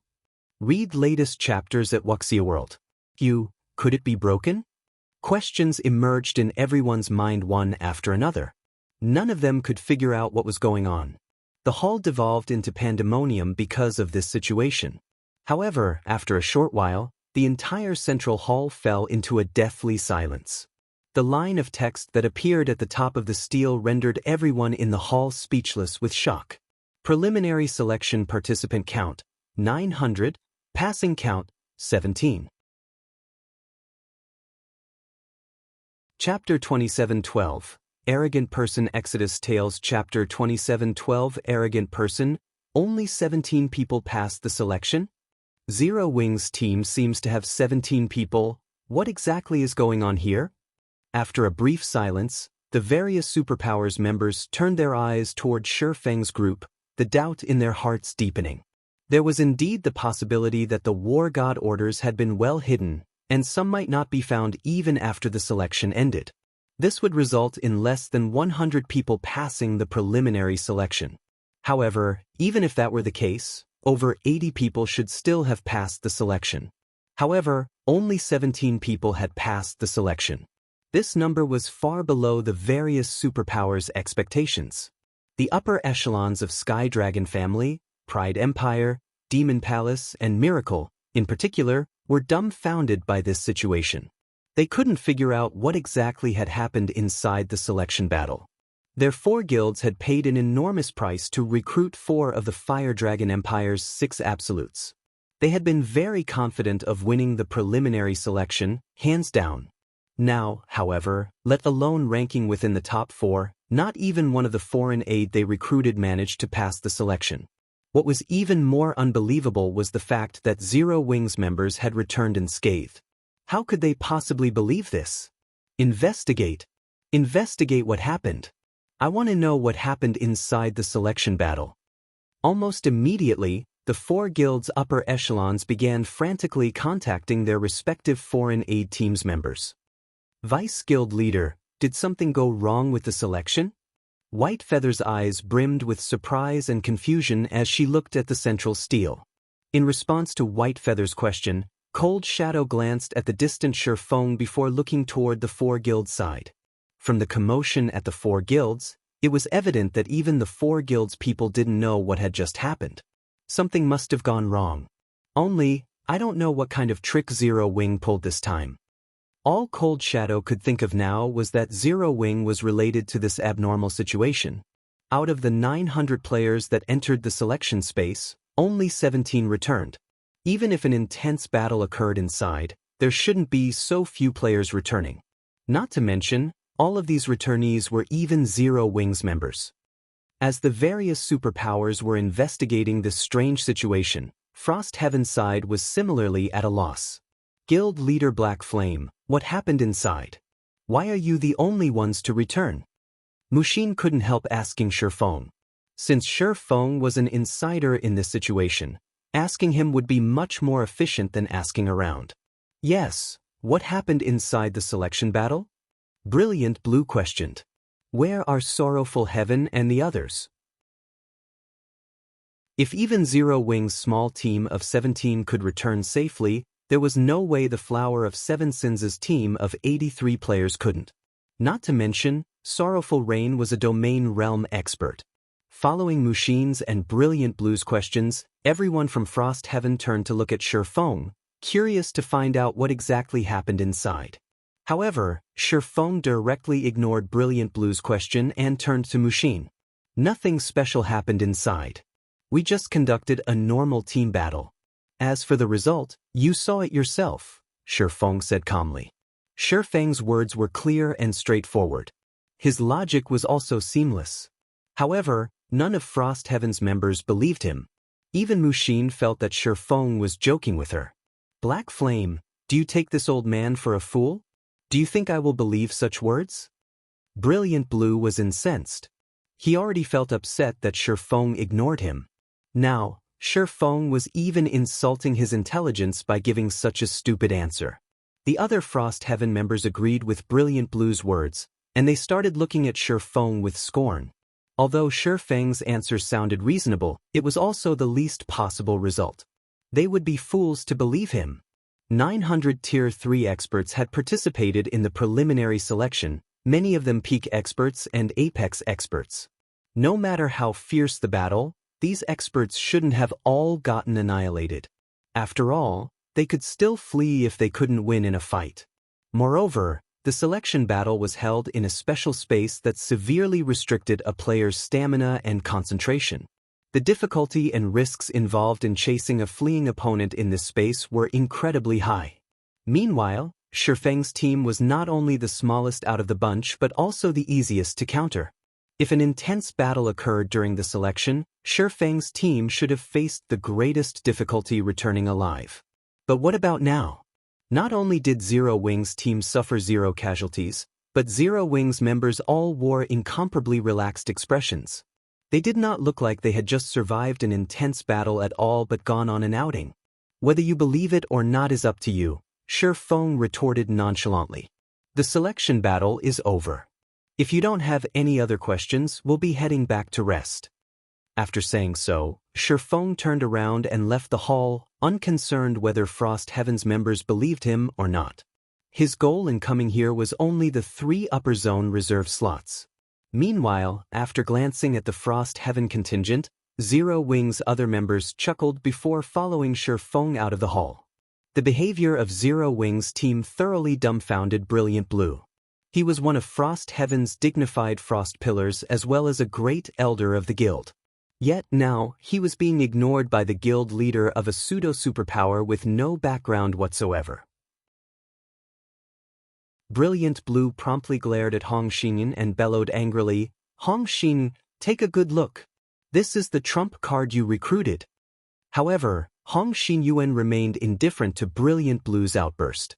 In fact, he was in a relatively good mood. After all, the return of Shifeng's team meant that Frost Heaven had gained 17 foreign aid slots. Failing to get a reaction out of Hong Xinyun, Brilliant Blue turned to Seven Wonders and snapped, "Guild leader, you've seen how Zero Wing's members behave. They are too arrogant. They aren't even taking us seriously. If we let them participate in the official competition, the consequences will be disastrous." "Enough. Let's take a look at the situation first," Seven Wonders berated. However, when Seven Wonders glanced at Zero Wing's members' departing figures, a hint of dissatisfaction also flashed in his eyes. Meanwhile, although Shifeng had spoken in a normal tone, everyone in the hall was a great expert. Even the weakest among them was at the flowing water realm. Hence, they heard Shifeng's words loud and clear. Black Flame truly is arrogant to the extreme. He's taking such an attitude even toward Frost Heaven. He'll most likely have a difficult path ahead of him. White Feather smirked when she saw the exchange between Shifeng and Frost Heaven's leadership. However, Black Flame really knows how to spout nonsense. Does he think his team consists entirely of peerless experts? Read latest chapters at Wuxia World. While Frost Heaven's members might be unaware, she knew full well that nearly half of the 900 players who participated in the selection battle had set their sights on Zero Wing. Zero Wing shouldn't have come out unscathed if a battle truly happened. However, even after White Feather ridiculed Shifeng a bunch, Cold Shadow remained surprisingly silent. "Vice Guild Leader, is something wrong?" White Feather asked in confusion when she noticed Cold Shadow's solemn expression. "News just came from our insider." Taking a deep breath, Cold Shadow said slowly, "All participating foreign aides were annihilated." Chapter 27:13 Fame spreads across the Fire Dragon Empire. When White Feather heard Cold Shadow's words, she was stunned, her brain seizing up momentarily. "How is this possible?" White Feather exclaimed almost instinctively. The selection lasted less than 10 minutes. How could nearly 900 Tier 3 great experts slaughter each other so thoroughly within that time? Without a large gap in strength, a fight between Tier 3 experts would take at least 2 to 5 minutes to finish. This rule of thumb was already widely accepted in God's domain. Upon reaching Tier 3, almost every player would have at least a few life-saving skills. They could easily fight a battle of attrition. Hence, there was a popular saying that while Tier 3 experts could be defeated easily, killing them was challenging. No, they didn't fight each other. Cold Shadow shook her head. She then added calmly, "According to our insider, over half of the foreign aid teams chose to forfeit." Forfeit? White Feather grew even more confused at this revelation. She felt that the more she delved into this matter, the more incomprehensible it became. Meanwhile, inside the gloomy hall, Thousand Miles and the upper echelons of the many superpowers present also received news on what happened during the selection battle. They were inevitably bewildered. Have they lost their minds? Over half of them forfeited. Thousand Miles cursed out loud when he saw his subordinates report. Investigate immediately. Anyone who chose to forfeit shouldn't even think of receiving any of the promised benefits. With the huge numerical advantage they had, they could have annihilated Zero Wing's members even if they had to throw bodies at them. Vice Guild Leader Miles. The gray-robed berserker standing before Thousand Miles shrank back slightly before saying quietly, "The ones that forfeited aren't our guild's foreign aid." "What happened to our foreign aid then?" Thousand Miles asked in response. "Our foreign aid?" After peeking at Thousand Miles, the gray-robed berserker answered hesitantly, "Black Flame killed them all. Moreover, he didn't kill just our foreign aid but also the other 3 guilds' foreign aid. Are you sure Black Flame did it alone? Are they not messing with you?" Thousand Miles asked in disbelief. I've verified with them already. The gray-robed berserker nodded. Black Flame indeed killed them by himself. Out of the 400 players that targeted Zero Wing, not a single one survived. Alone? He annihilated all 400 Tier 3 great experts? Thousand Miles suddenly felt a little dizzy. This information was too much for his brain to process. He even felt that he was hallucinating right now. According to the foreign aid teams, Black Flame already possesses a mana domain. The range and strength of his mana domain are also unprecedented. Tier 3 experts can't exert even 10% of their combat power while inside it. Just moving their bodies is a challenging task, the berserker reported after summoning up his courage. Not only did a player obtain a mana domain, but said mana domain was even so powerful. If someone had told him such a thing before, even he would consider that person crazy. Either that or this person was a newcomer in God's domain and ignorant about mana domains. A mana domain? Thousand Miles' expression stiffened at this term. How can he have a mana domain? At this time, Thousand Miles wasn't the only person dumbfounded. The other superpowers upper echelons were similarly bewildered when they heard this piece of news. After all, it was far more unbelievable than Shifeng's feat of single-handedly annihilating 4 foreign aid teams. In God's domain, the mana domain was the standard that determined whether an NPC was strong or weak. So long as an NPC had a mana domain, they would be considered a true powerhouse in the whole of God's domain. After Frost Heaven's members received a detailed report of what happened during the selection battle, they, too, fell silent. Brilliant Blue, in particular, wore an extremely wrinkled and ugly look on his face. Previously, no one from Frost Heaven believed what Shifeng had said. In their opinion, Shifeng was only talking big. Brilliant Blue had even mocked Shifeng for his arrogance. However, insiders were now telling them that everything was true. Moreover, the situation was far more terrifying than how Shifeng described it. Old Hong, did you and Mushin know about this since the beginning? Seven Wonders couldn't help asking Hong Xinyuan. We knew a little. Chuckling, Hong Xinyuan added, however, for confidentiality's sake, we didn't tell anyone. Mushin also nodded in agreement. Only, even she was surprised by such an excellent battle record. She never expected that Shifeng's mana domain would be so powerful when released. It was at least 10 times stronger than what she experienced. You two really know how to keep us in the dark. When Seven Wonders looked at Hong Xinyuan's indifferent expression and recalled the situation with Shifeng before, he smiled bitterly.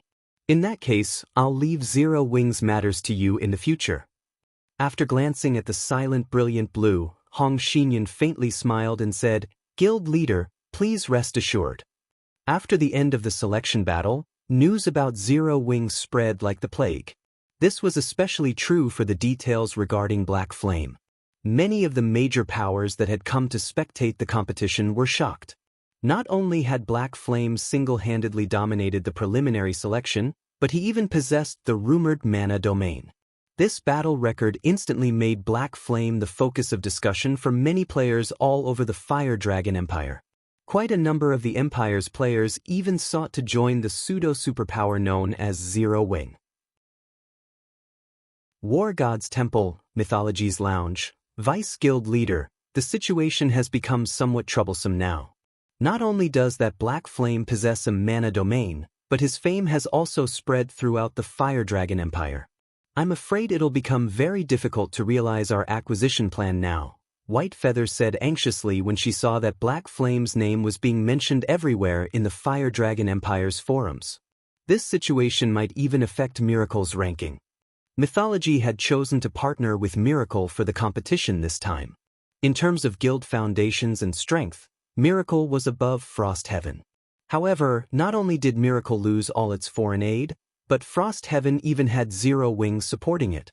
The gap in strength between the two guilds had instantly narrowed by a large margin.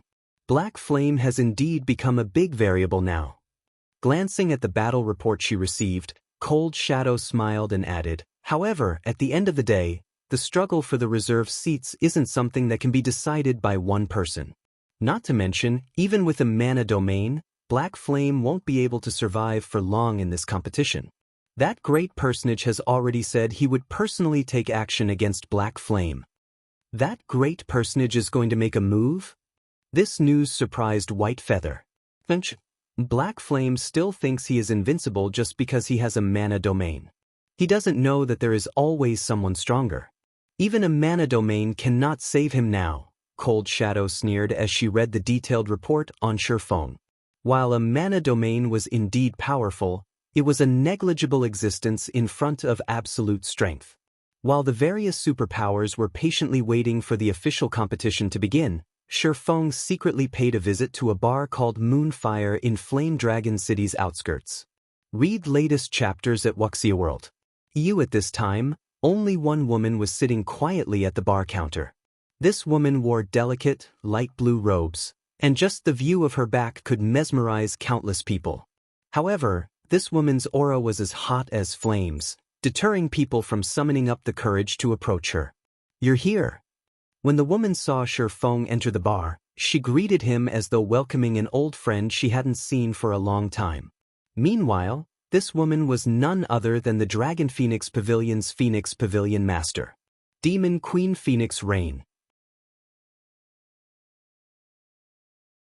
Chapter 27:14, Meeting Phoenix Rain again. Accepting Phoenix Rain's invitation, Shurfeng walked over and sat beside her. "In the time I haven't seen you, you've become a lot stronger again," Phoenix Rain praised as she scanned Shurfeng. "Not too much." Going straight into the topic, Shurfeng asked, "Is everything all right on your side?" He had suddenly visited the Moonfire Bar because of a message from Phoenix Rain. Initially, he had been a little happy to receive the message. Since he had thought that Phoenix Rain would never appear before him again, he felt that the situation shouldn't be as terrible as Duan Hanshan made it out to be.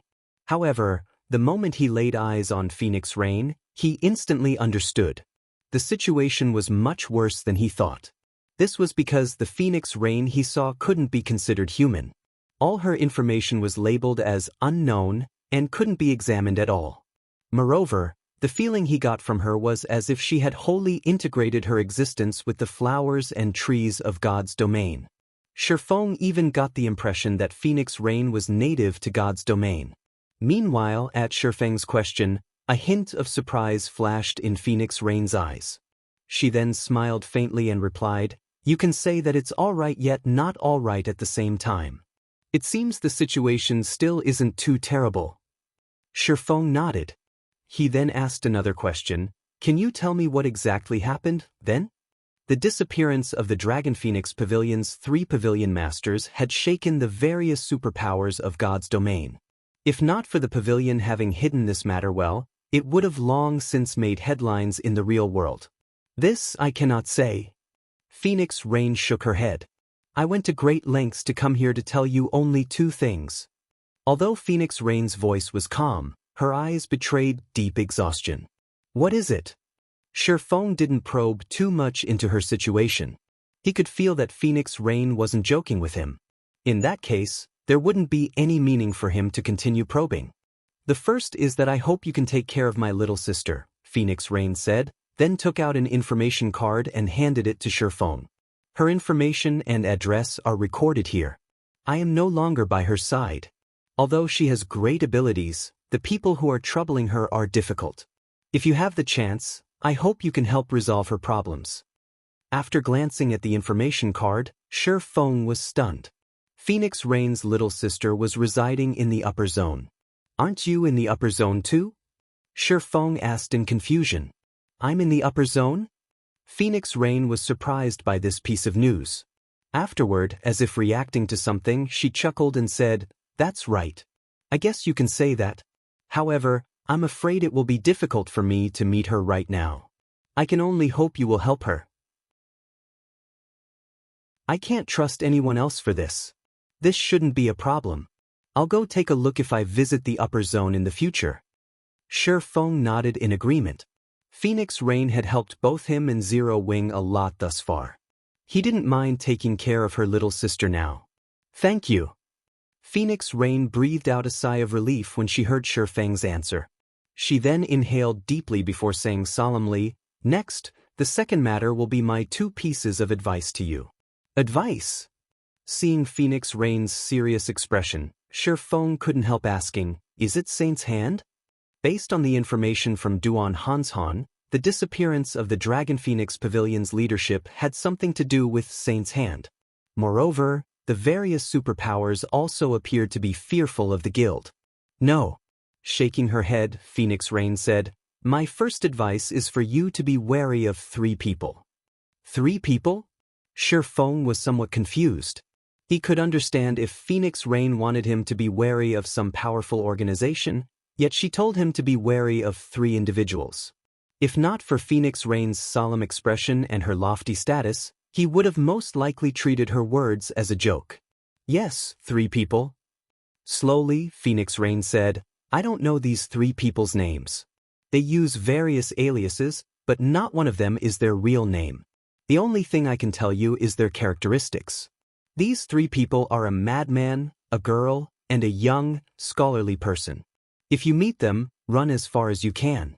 Never approach them, or the consequences will be harsh. You must remember this point. That's all the information on these 3 people? Shifeng memorized Phoenix Rain's words, but the information he had to work with was scanty and vague. I only know this much. Phoenix Rain shook her head and chuckled. She then continued, the next piece of advice is simpler, and that is to stock up on as many 7 luminaries crystals as possible. This thing is incredibly valuable, and the more you have, the better. That's a realistic piece of advice. Shifeng was startled to receive this advice. 7 luminaries crystal was incredibly important during his previous life. Knowing this, he had tasked many guild members with finding and collecting the crystal.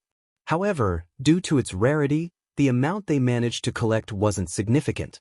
After Shifeng finished speaking, Phoenix Rain suddenly stood up and tossed 3 gold coins onto the table.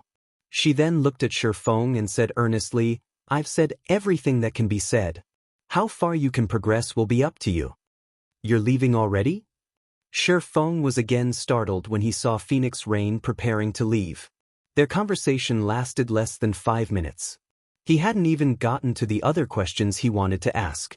However, Phoenix Rain looked to be short on time. Oh yes. Suddenly, Phoenix Rain pulled out a black crystal from her pocket and tossed it to Shifeng. I have you to thank for being able to make this visit. I can't use this thing at present, so I'll give it to you. What is this thing? When Shifeng looked at the unidentifiable black crystal, he felt a sudden urge to eat the crystal whole. Upon noticing the hunger in Shifeng's eyes, Phoenix Rain chuckled. You'd better not eat it. It's not edible. Shifeng felt slightly embarrassed by this situation. He never thought that the black crystal would be powerful enough to affect his mind. Don't worry.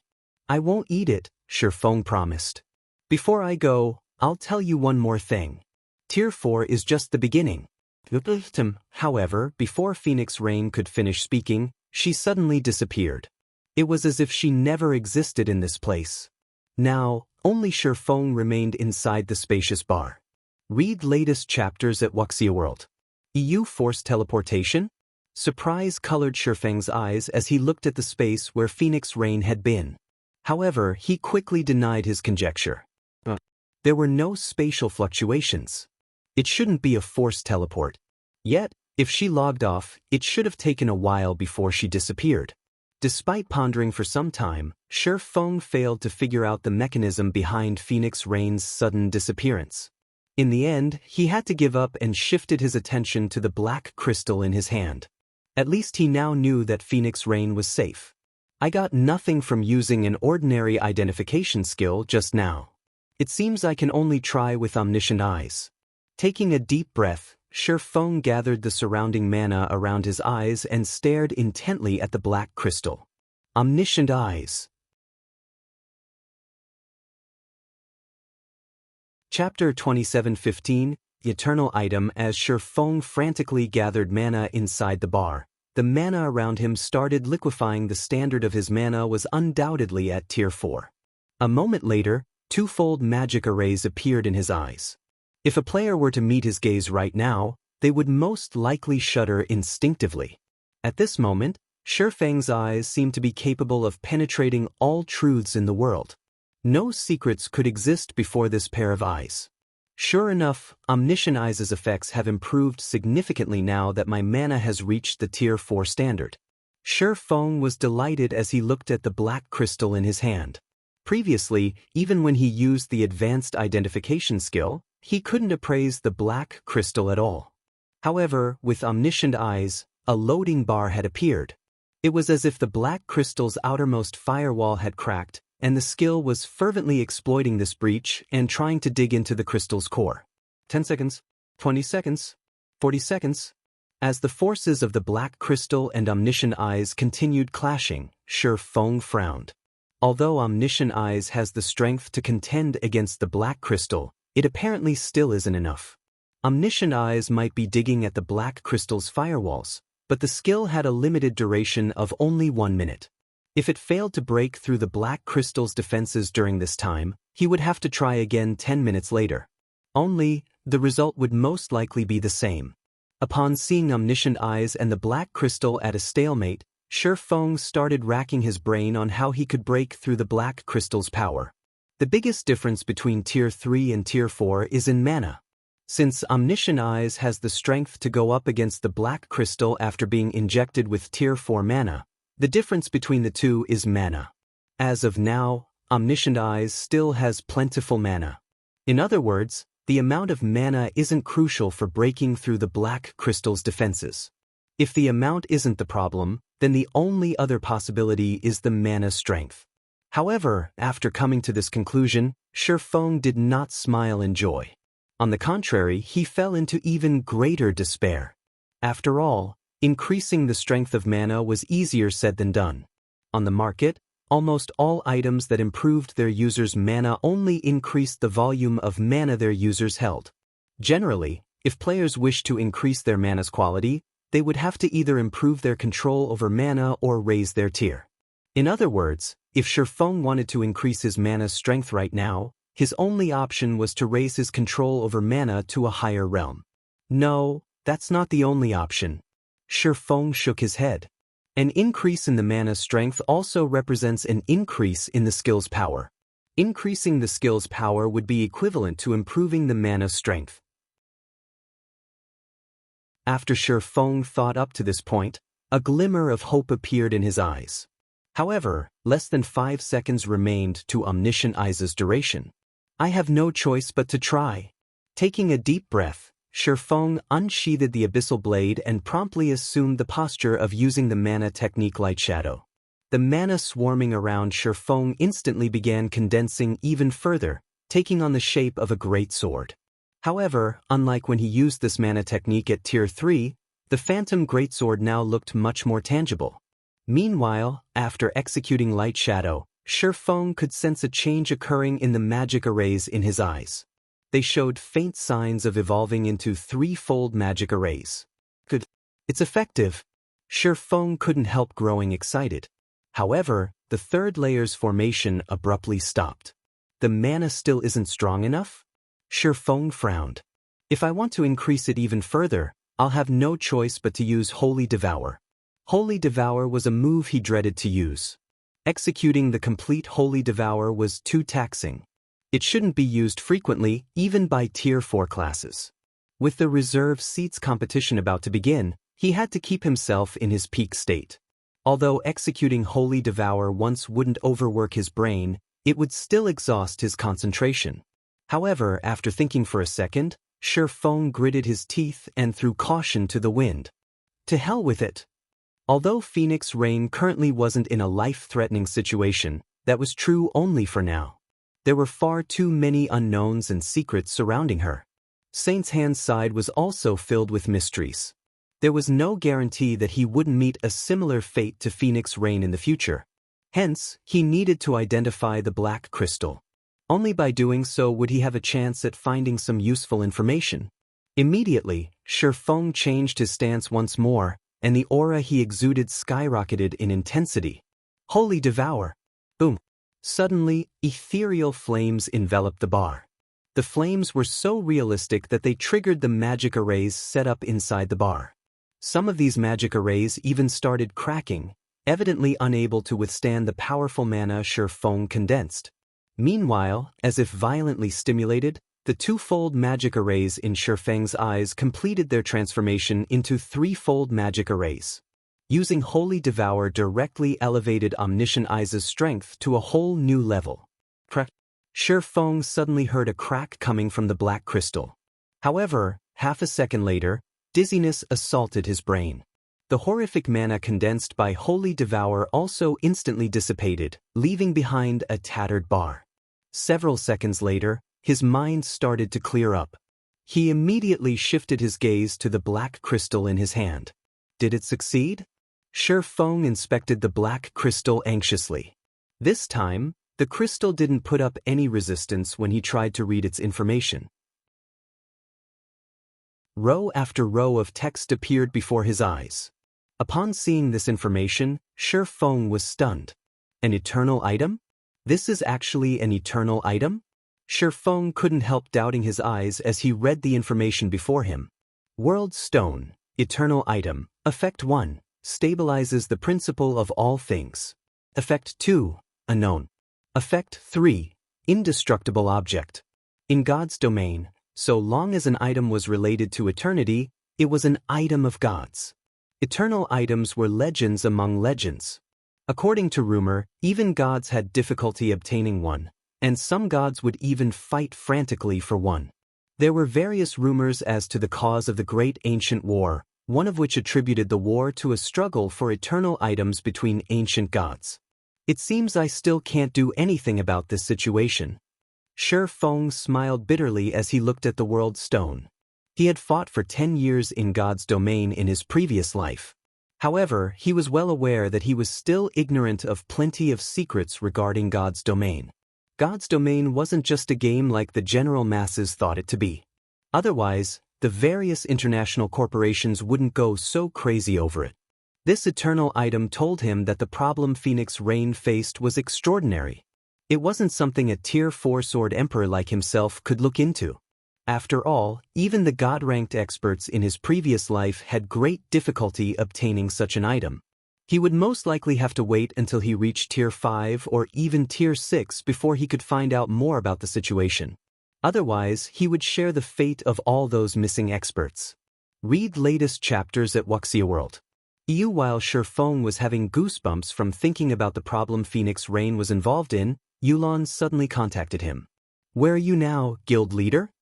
Yulan asked anxiously. "The various superpowers members have already started to gather. I'll head over now." Shi Feng smiled and nodded. He decided to shelve Phoenix Rain's matter temporarily. Now, the only thing he needed to do was improve both his and his guild's strength as much as possible. Only by doing so would he have a better chance of handling the various crises plaguing him. After ending the call, Shi Feng stored the World Stone and dropped a bag of gold coins on the table. He then left the Moon Fire Bar. Chapter 2716 God's Domain's Apex Battle Flame Dragon City, War God's Temple. Despite being the size of 3 sports stadiums, the plaza outside the War God's Temple was currently crowded with players. Aside from the various participating superpowers members, a large portion of these players was here as spectators. Everyone quietly waited for the official start of the competition.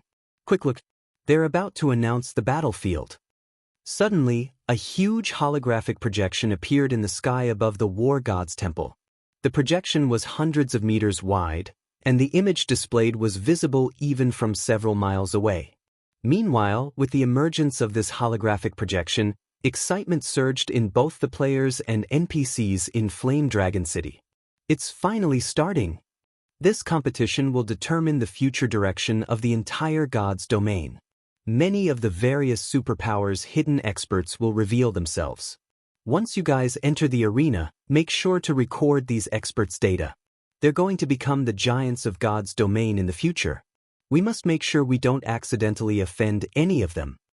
Newbies, listen up. The guild spent a fortune to reserve a VIP viewing room to let you experience this competition as close as possible. Cherish this opportunity and learn as much as you can from those top talents.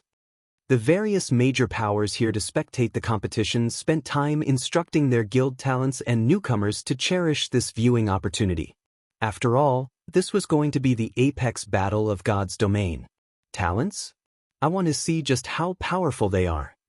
I heard many of the people on the God's domain's experts list would appear. I wonder if we'll get a chance to see a showdown between these experts? The various major powers' talents and newcomers grew excited upon hearing their superiors' words. They all wished they could take part in the competition themselves. The players in Flame Dragon City weren't the only ones paying attention to this competition. Players all over God's domain were also interested. Unfortunately, the people who could directly spectate the battle numbered very few, which had many players gnashing their teeth in frustration. There were only 100 VIP viewing rooms, each capable of accommodating only 100 players.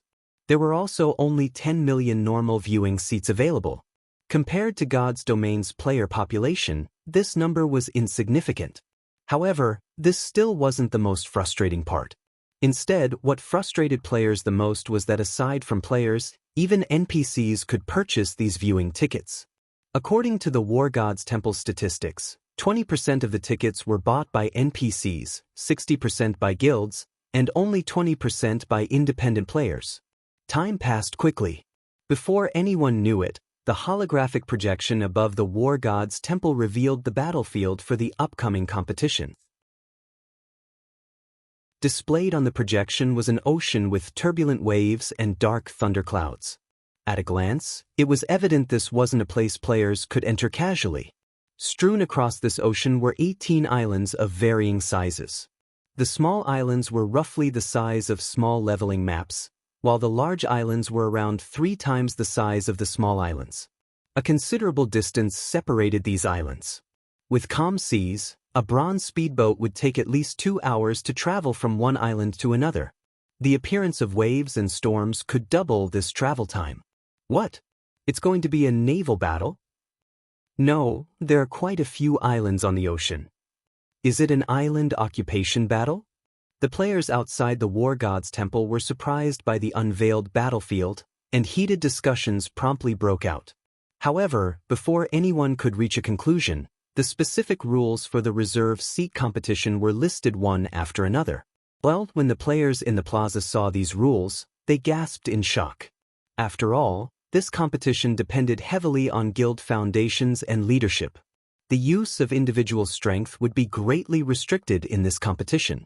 Moreover, if a guild didn't handle its distribution of teams properly, it might suffer complete annihilation. The rules favor guilds with greater numbers. Mu Lingsha frowned as she gazed at the rules displayed above the War God's Temple. The minimum requirement for players in this competition was Tier 3. Even if most of the participating superpowers had roughly the same number of guild members, there was a huge difference in the number of Tier 3 players. Take Unyielding Soul, for example. The guild had only 4,500 or so Tier 3 players. However, the Super Guild Sky Dragon family had over 8,000. Of course, the guilds participating in this competition had 6,000 Tier 3 players on average, so the difference between the participating guilds wasn't as significant. Even so, this situation would still create a huge gap between the participating guilds. To begin with, each of the 5 great super guilds had over 20,000 Tier 3 players. This wasn't a number any of the other superpowers could hope to compete with. This was also why none of the other superpowers held any hopes of competing for the 5 other reserve seats. With the revelation of these rules, the gap between the 5 great super guilds and the other participating superpowers became even more significant. For example, the 5 great super guilds could form 21,000-man teams each, whereas the other superpowers couldn't even form 10. And given the random assignment to the various islands, the number of islands the 5 great super guilds could occupy right off the bat would already be several times higher than what the other superpowers could hold. To make matters worse, if a guild couldn't even rank within the top 5 of an island's point ranking, it couldn't leave for other islands to seek greener pastures. These rules are excellent. Miracle's victory is basically sealed now, Cold Shadow said, smiling as she read the competition rules. At this time, Miracle's upper echelon was also ecstatic. After all, Miracle had over 13,000 members participating in the competition this time. As to why the guild could have so many Tier 3 experts, it was thanks entirely to the special tools Mythology provided. These tools allowed Tier 2 experts that had trouble with their promotion to overcome the final hurdle. Although these artificially produced Tier 3 experts were lacking in combat standards compared to other Tier 3 experts, they were still bona fide Tier 3 players and much stronger than Tier 2 players. With the addition of these artificial Tier 3 experts, Miracle had the 6th largest player count in this competition. In contrast to Miracle's upper echelon, 7 Wonders and the rest of Frost Heaven's upper echelon currently looked pale. Frost Heaven had only a little over 7,500 members participating. The guild was just barely ranked within the top 10. If not for the competition venue and rules, Frost Heaven could have easily fought for the 6th seat. Now, however, it was evident this wouldn't be possible. Our only choice is to take the risk and form more teams. Otherwise, we won't have a chance of securing a seat, 7 Wonders stated calmly to the elders and grand elders present. That's the only thing we can do. Otherwise, we won't stand a chance against the guilds with greater numbers, Hong Xinyuan said, nodding in agreement. The grand elders and elders present similarly agreed with 7 Wonders' opinion. Since that's the case, I'll start assigning the teams. Although we have to split our numbers into as many teams as possible, we also need to consider the balance of combat power and the struggle for resource nodes. The 5 Grand Elders and 12 Elders present will each lead a team of 300. Your goal is to secure a basic resource node. If your combat power is lacking, you can merge with another team to secure a resource node. Me, Old Hong, and Brilliant Blue will each lead a team of 500 and the 10 Swords. We'll do our best to secure an intermediate node each, or a basic node at the very minimum. The 3 Vice Guild leaders will lead the remaining members together with Zero Wing to secure an advanced node or an intermediate node at minimum. 7 Wonders' distribution was considerably conservative, ensuring the least number of problems for the guild. Firstly, it ensured that the guild had enough teams to provide sufficient coverage across the 18 islands. Secondly, every team would more or less have the strength for self-conservation, even if it came across a hostile 1,000-man team. Of course, the chances of actually coming across a 1,000-man team were relatively low. Since each guild only had so many players participating in the competition, using these limited players to form 1,000-man teams was a huge extravagance. To spread their influence as wide as possible, the various participating guilds would naturally form as many teams as possible without compromising their overall combat power. What do you think? 7 Wonders asked as he looked at the guild upper echelon present. In response, the guild elders exchanged looks with each other. However, none of them voiced any objections. 7 Wonders nodded. In that case, just as he was about to finalize his decision, however, a low voice entered everyone's ears. I object. Immediately, Frost Heaven's upper echelon turned to look at this voice's origin. The owner of this voice was none other than Shifeng, who had just arrived. However, instead of getting upset at Shifeng's interjection, 7 Wonders instead asked sincerely, Guild Leader Black Flame, do you have any better suggestions? Following 7 Wonders' question, the Grand Elders and Elders present also turned to Shifeng. Their actions showed that they were of the same mind as 7 Wonders, and they all looked forward to hearing Shifeng's suggestion. What happened to these people while I was gone? Shifeng was a little surprised at 7 Wonders and the others' response. Before he left, these people couldn't even be bothered to look at him. Now, not only did 7 Wonders' attitude change for the better, but even Frost Heaven's Grand Elders and Elders had become more amiable. What Shifeng didn't know was that news of his frightening battle had already spread. With such terrifying combat power, let alone Frost Heaven, even super guilds would treat him respectfully. Read latest chapters at Wuxia World. However, Shifeng didn't dwell on the matter. I can't say it is a good suggestion. Calmly, Shifeng added, I just think that we should change the grouping slightly. How do we change it? 7 Wonders asked curiously. Shifeng then stretched out an open palm. 5. My suggestion is for Zero Wing to lead 5 separate 100-man teams, while your vice guild leaders lead the remaining 500 players. This way, we can maximize our combat effectiveness.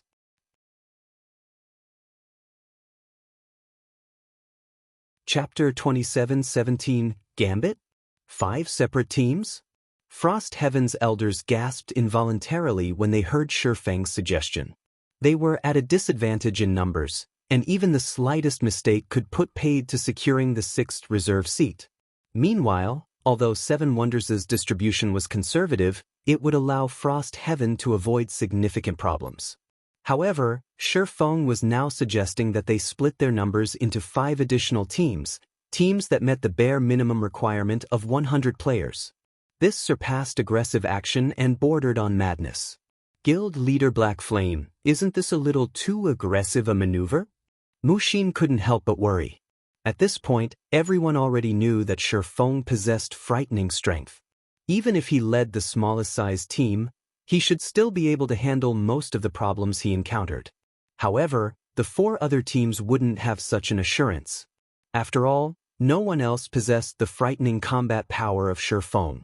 Among Zero Wing's team, the second strongest person was Violet Cloud, and her control over mana was far from comparable to Shifeng's. This was something Mushin had verified through Violet Cloud's duel with Tiancheng. As for Zero Wing's other members, their average combat standards didn't even reach the Void Realm. While they could still become useful combat power, they couldn't change the tide of battle by themselves. In fact, even Domain Realm experts couldn't do so. This was also why Seven Wonders had decided to have Frost Heaven's Grand Elders and Elders lead 300-man teams at a minimum. At this moment, Mushin wasn't the only person puzzled by Shifeng's suggestion. Even Yulan and Yen Tianxing couldn't help staring at Shifeng in confusion. Zero Wing had indeed made great progress recently. The guild's top combatants had even experienced continuous improvements. However, they had yet to reach the standard of peerless experts. Aside from Shifeng, the only other person who could safely lead a team of 100 players in this situation was Violet Cloud. If they split their forces across 5 teams of 100, a single mistake could lead to a team wipe. After all, this competition wasn't some children's game, nor was it a struggle for just a small part of God's domain. It was a competition for the 12 great guilds' reserve seats. None of the various superpowers would hold back this time. In fact, in this competition, even Void Realm experts would only be foot soldiers. Every participating team would most likely have several or even more than a dozen of such experts assigned to them. And while Domain Realm experts could be considered high-end combatants, even they would have to flee if they went up against 100-man teams without sufficient support. In this competition, only peerless experts could possibly single-handedly turn the tide of a battle. Not to mention, 100-man teams were only the bare minimum in this competition. If Apex experts came across a 500-man team by themselves, even they would most likely suffer. And if they came across 1,000-man teams, only death awaited them. It is indeed a little aggressive. However, this is also our only chance to secure a seat. Shifeng did not refute Mushin's words. After all, what she said was true. Otherwise, Frost Heaven won't have a single chance at victory. I'm sure you understand this as well. In the past, due to an inadequate foundation, Frost Heaven failed to secure a reserve seat during the first competition. Meanwhile, the start of the island battle was incredibly important. If they couldn't spread their forces across as many islands as possible, they would basically have to write off the competition. There were only 6 reserve seats up for grabs. Ignoring island sizes, they needed to occupy at least 3 islands worth of resource nodes to have a considerable chance of winning. However, fully occupying 3 islands was easier said than done. When Shifeng finished speaking, Frost Heaven's upper echelon fell silent. After some time had passed, Hong Xinyuan suddenly stepped forward and said, "I also agree with guild leader Black Flame's point of view. We are basically gambling on luck if we only have 21 teams. We might as well put up a fight in that case. However, if luck doesn't favor us and one of our 100-man teams gets isolated, the team won't be able to do much either," Brilliant Blue said, shaking his head. A total of 30 guilds were participating in the competition. On average, there would be at least 2 guilds on every island. If one of their 100-man teams had bad luck and got isolated on an island, the team definitely wouldn't have a good outcome. At Brilliant Blue's words, Frost Heaven's members fell silent once more. After giving the matter some thought, Seven Wonders looked at Shifeng and said, "How about this? I'll agree to form 5 more 100-man teams. However, we will support these 5 teams with only ordinary Tier 3 experts. I'm afraid we cannot afford to assign any peak experts to you." Guild leader? Hong Xinyuan couldn't help but frown at Seven Wonders' words. Although Seven Wonders had agreed to form 5 additional teams, if no peak experts supported these teams, Zero Wings members would basically be walking a tightrope. It wouldn't even be far-fetched to say that Seven Wonders was treating these 5 teams as sacrificial pieces. Of course, Hong Xinyuan could understand Seven Wonders' decision. These 5 teams were a last-ditch effort. They naturally couldn't invest too much combat power in these teams. However, in his opinion, since they were gambling anyway, they might as well add chips to the bet. "Old Hong, don't try to persuade me. I've made my decision," Seven Wonders said firmly. "I understand." Hong Xinyuan had no choice but to hold his tongue at these words. As Frost Heaven's guild leader, Seven Wonders was the guild's authority. Since Seven Wonders had already decided, Hong Xinyuan would have no way of changing the decision. Guild leader, Zero Wings members aren't familiar with Frost Heaven's members. How about I join them? This way, guild leader Black Flame can command the teams better, Mushin suggested to Seven Wonders. "You'll be the liaison with Zero Wing." Seven Wonders nodded in agreement. Just like Mushin had said, Shifeng knew nothing about Frost Heaven's members. Without proper understanding, he wouldn't be able to make the best decisions. Meanwhile, as one of Frost Heaven's vice guild leaders, Mushin's understanding of the guild's members was excellent. She was indeed the best candidate for the liaison. "Big sis, are you crazy?" Kure, who stood beside Mushin, stared at her incredulously. "You dare participate in such a gambit?" Dying in this competition meant losing 2 levels. For players of their level, losing 2 levels was no laughing matter. After all, they were only one small step away from the crucial level 120 threshold. If they died in this competition, it would severely delay challenging their Tier 4 promotion. "Don't worry, my dear little sister. I will follow Guild Leader Black Flame's team. I believe there shouldn't be any problems in that case," Mushin said, chuckling. Beat 2/Beat B11/B Kure was momentarily rendered speechless by Mushin's words. Afterward, Frost Heaven's members split up into different teams according to Seven Wonders' arrangement. Simultaneously, 483 Frost Heaven members were assigned to Shifeng. As for how Shifeng would distribute these players, Seven Wonders stayed out of it. "Guild leader Black Flame, everyone has arrived," Mushin stated after counting the Frost Heaven members on their side. She then asked curiously, "How do you plan on distributing them?" "I've thought about it already." Chuckling, Shifeng said, "I'll lead a team by myself. Afterward, Gentle Snow, Aqua Rose, Violet Cloud, and Fire Dance will each lead a team. The rest of Zero Wings members will follow Violet Cloud's and Fire Dance's teams." Isn't this? Mushin was momentarily dumbfounded. She had anticipated Violet Cloud leading a team by herself, while the rest of Zero Wings members would be split across the 3 remaining teams. After all, Violet Cloud also possessed a mana domain of her own. Yet, Shifeng was having Gentle Snow and Aqua Rose lead teams by themselves, instead? At this moment, let alone Mushin, even Yulan, Yen Tianxing Ufei, Alluring Summer, Zhao Yuru, Kola, Shadow Sword, Silent Blade, Turtle Dove, Yi Wumian, Flying Shadow, and Rampant Blade were stunned. Of the Zero Wing members present, the ones who needed support the most were the 2 vice guild leaders. After all, the 2 of them hadn't improved their levels and equipment in the slightest over the past few weeks.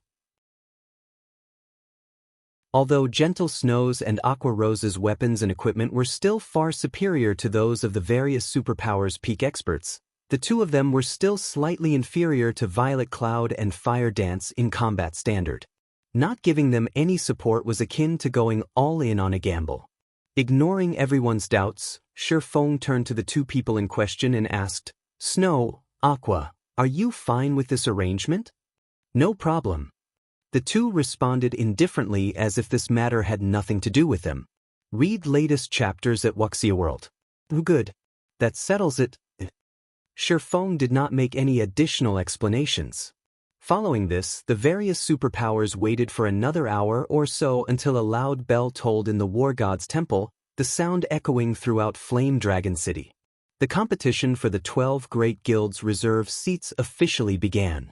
Immediately, the participants thronging the War God's temple's plaza turned into streaks of light and vanished one after another.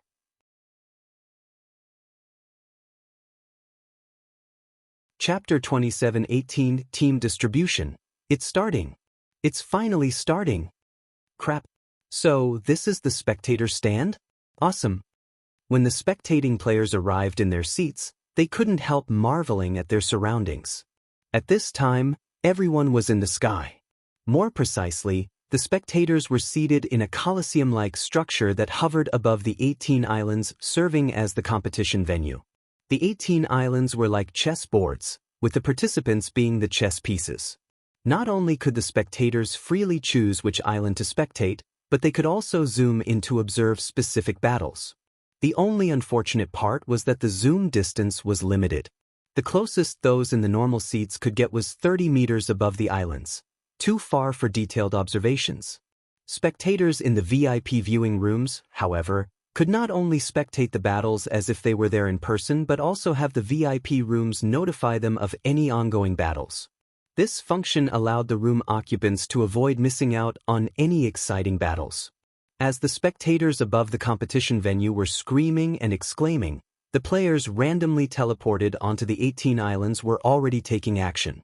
Whether our guild can reach the top to become a giant in God's domain will depend on this battle. The guild will put anyone who performs well in this competition under priority training. Everyone listen up. Our 1,000-man team has only two goals. The first is to occupy an intermediate resource node or better as soon as possible. The second is to secure the node firmly. We are fortunate. Our guild has 5 300-man teams on this island. The higher-ups have already stated that we must rank within the top 5 on this island. So long as we achieve this goal, everyone will receive 2,000 GCPs after the competition. The various participating guilds frantically went on the offensive, the tense atmosphere building excitement among the spectators in the sky. Meanwhile, inside a VIP viewing room, as expected of the 5 great super guilds, the depth of their foundations far surpasses the other guilds. Mu Lingsha sighed ruefully as she looked at the statistics of the 18 islands. The 5 great super guilds had between 53 to 61 teams each, and every one of them had at least 6 100-man teams. All of these small teams were led by legends in the virtual gaming industry. Each of the 5 great super guilds had teams on 11 to 13 of the 18 islands. In comparison, the other guilds had teams on only 5 or 6 islands on average, half of what the 5 great super guilds had. Right off the bat, it was already clear that the other guilds stood no chance against the 5 great super guilds. Of course, there were also some lucky guilds that had teams on 8 or 9 islands. However, this couldn't be considered a fortunate matter either, as their numbers were spread so thinly that they could hardly preserve themselves, let alone occupy resource nodes. On the other hand, the 5 great super guilds' personnel were divided relatively evenly. Each of them only had 1 or 2 islands with insufficient personnel, which wouldn't affect the overall situation, as more than half of the islands they occupied had a considerable number of personnel. They wouldn't have any problems ranking within the top 5 in guild points. To put it simply, it was certain that the 5 great super guilds would secure a reserve seat for themselves. In terms of personnel distribution, Miracle and Sacred Temple have the best chance to secure the 6th seat. Both guilds have teams on 9 islands, and their personnel distribution is fairly even as well.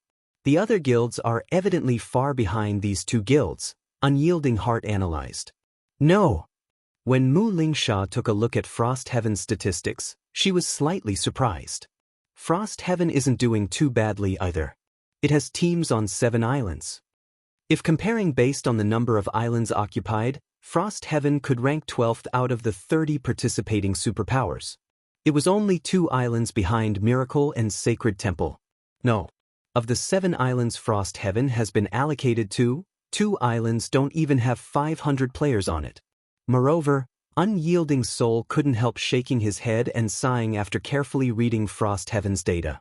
While Mu Lingsha and Unyielding Heart were discussing Frost Heaven, many other powers in the VIP viewing rooms were doing the same. Some of these powers gloated over Frost Heaven's misfortune, while some sympathized with the guild. As to why everyone reacted in such a way, it was because Black Flame, who was considered Frost Heaven's saving grace, had actually been assigned to island number 3, a large island. And worse, Black Flame's team was merely a 100-man team. He would be up against the teams of 16 superpowers on island number 3. Even the 5 great super guilds were present in full. The competition here was simply nightmarish in difficulty. It would be a fool's dream to try and secure a resource node with only a 100-man team. In addition, Frost Heaven only had 2 teams on island number 7, a medium island. One of them was a 100-man team led by Aqua Rose, while the other was a 300-man team led by one of Frost Heaven's elders. The 2 teams combined didn't even have 500 players. In comparison, the 8 other guilds on the island had between 1,000 to 2,000 players each.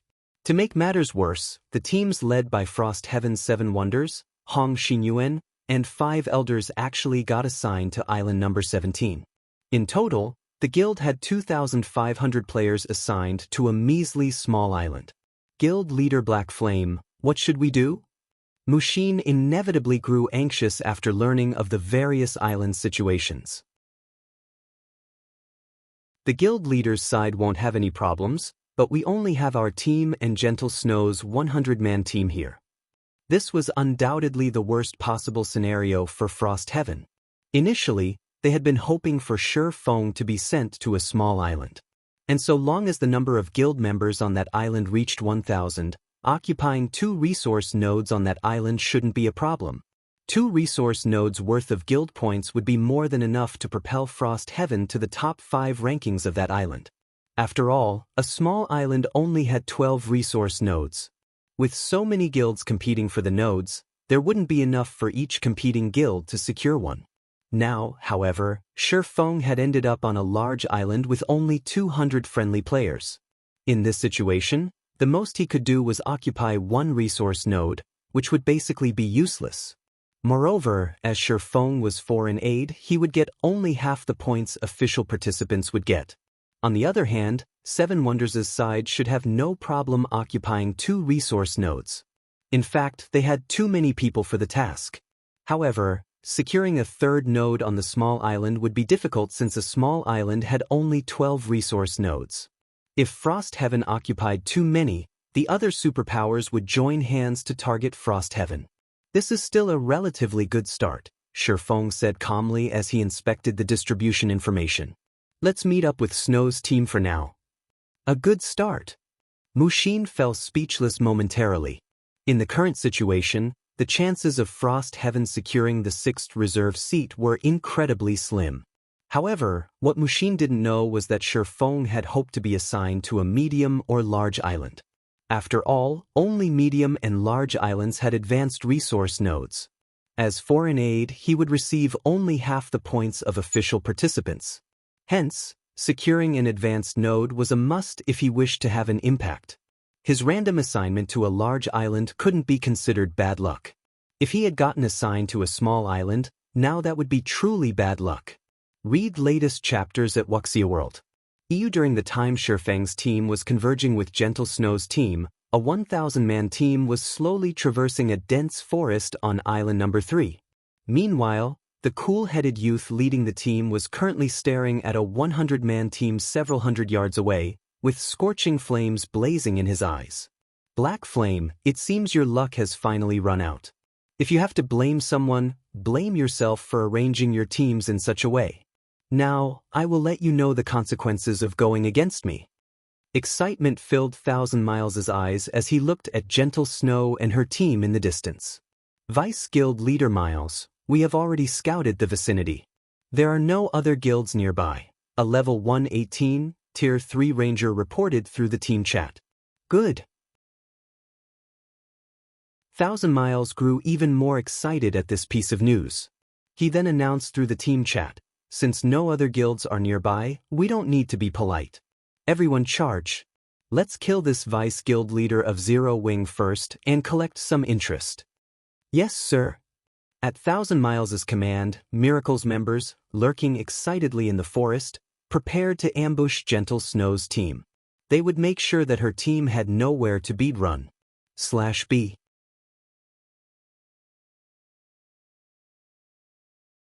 Chapter 2719, Gentle Snows soared above the competition venue, inside a VIP room.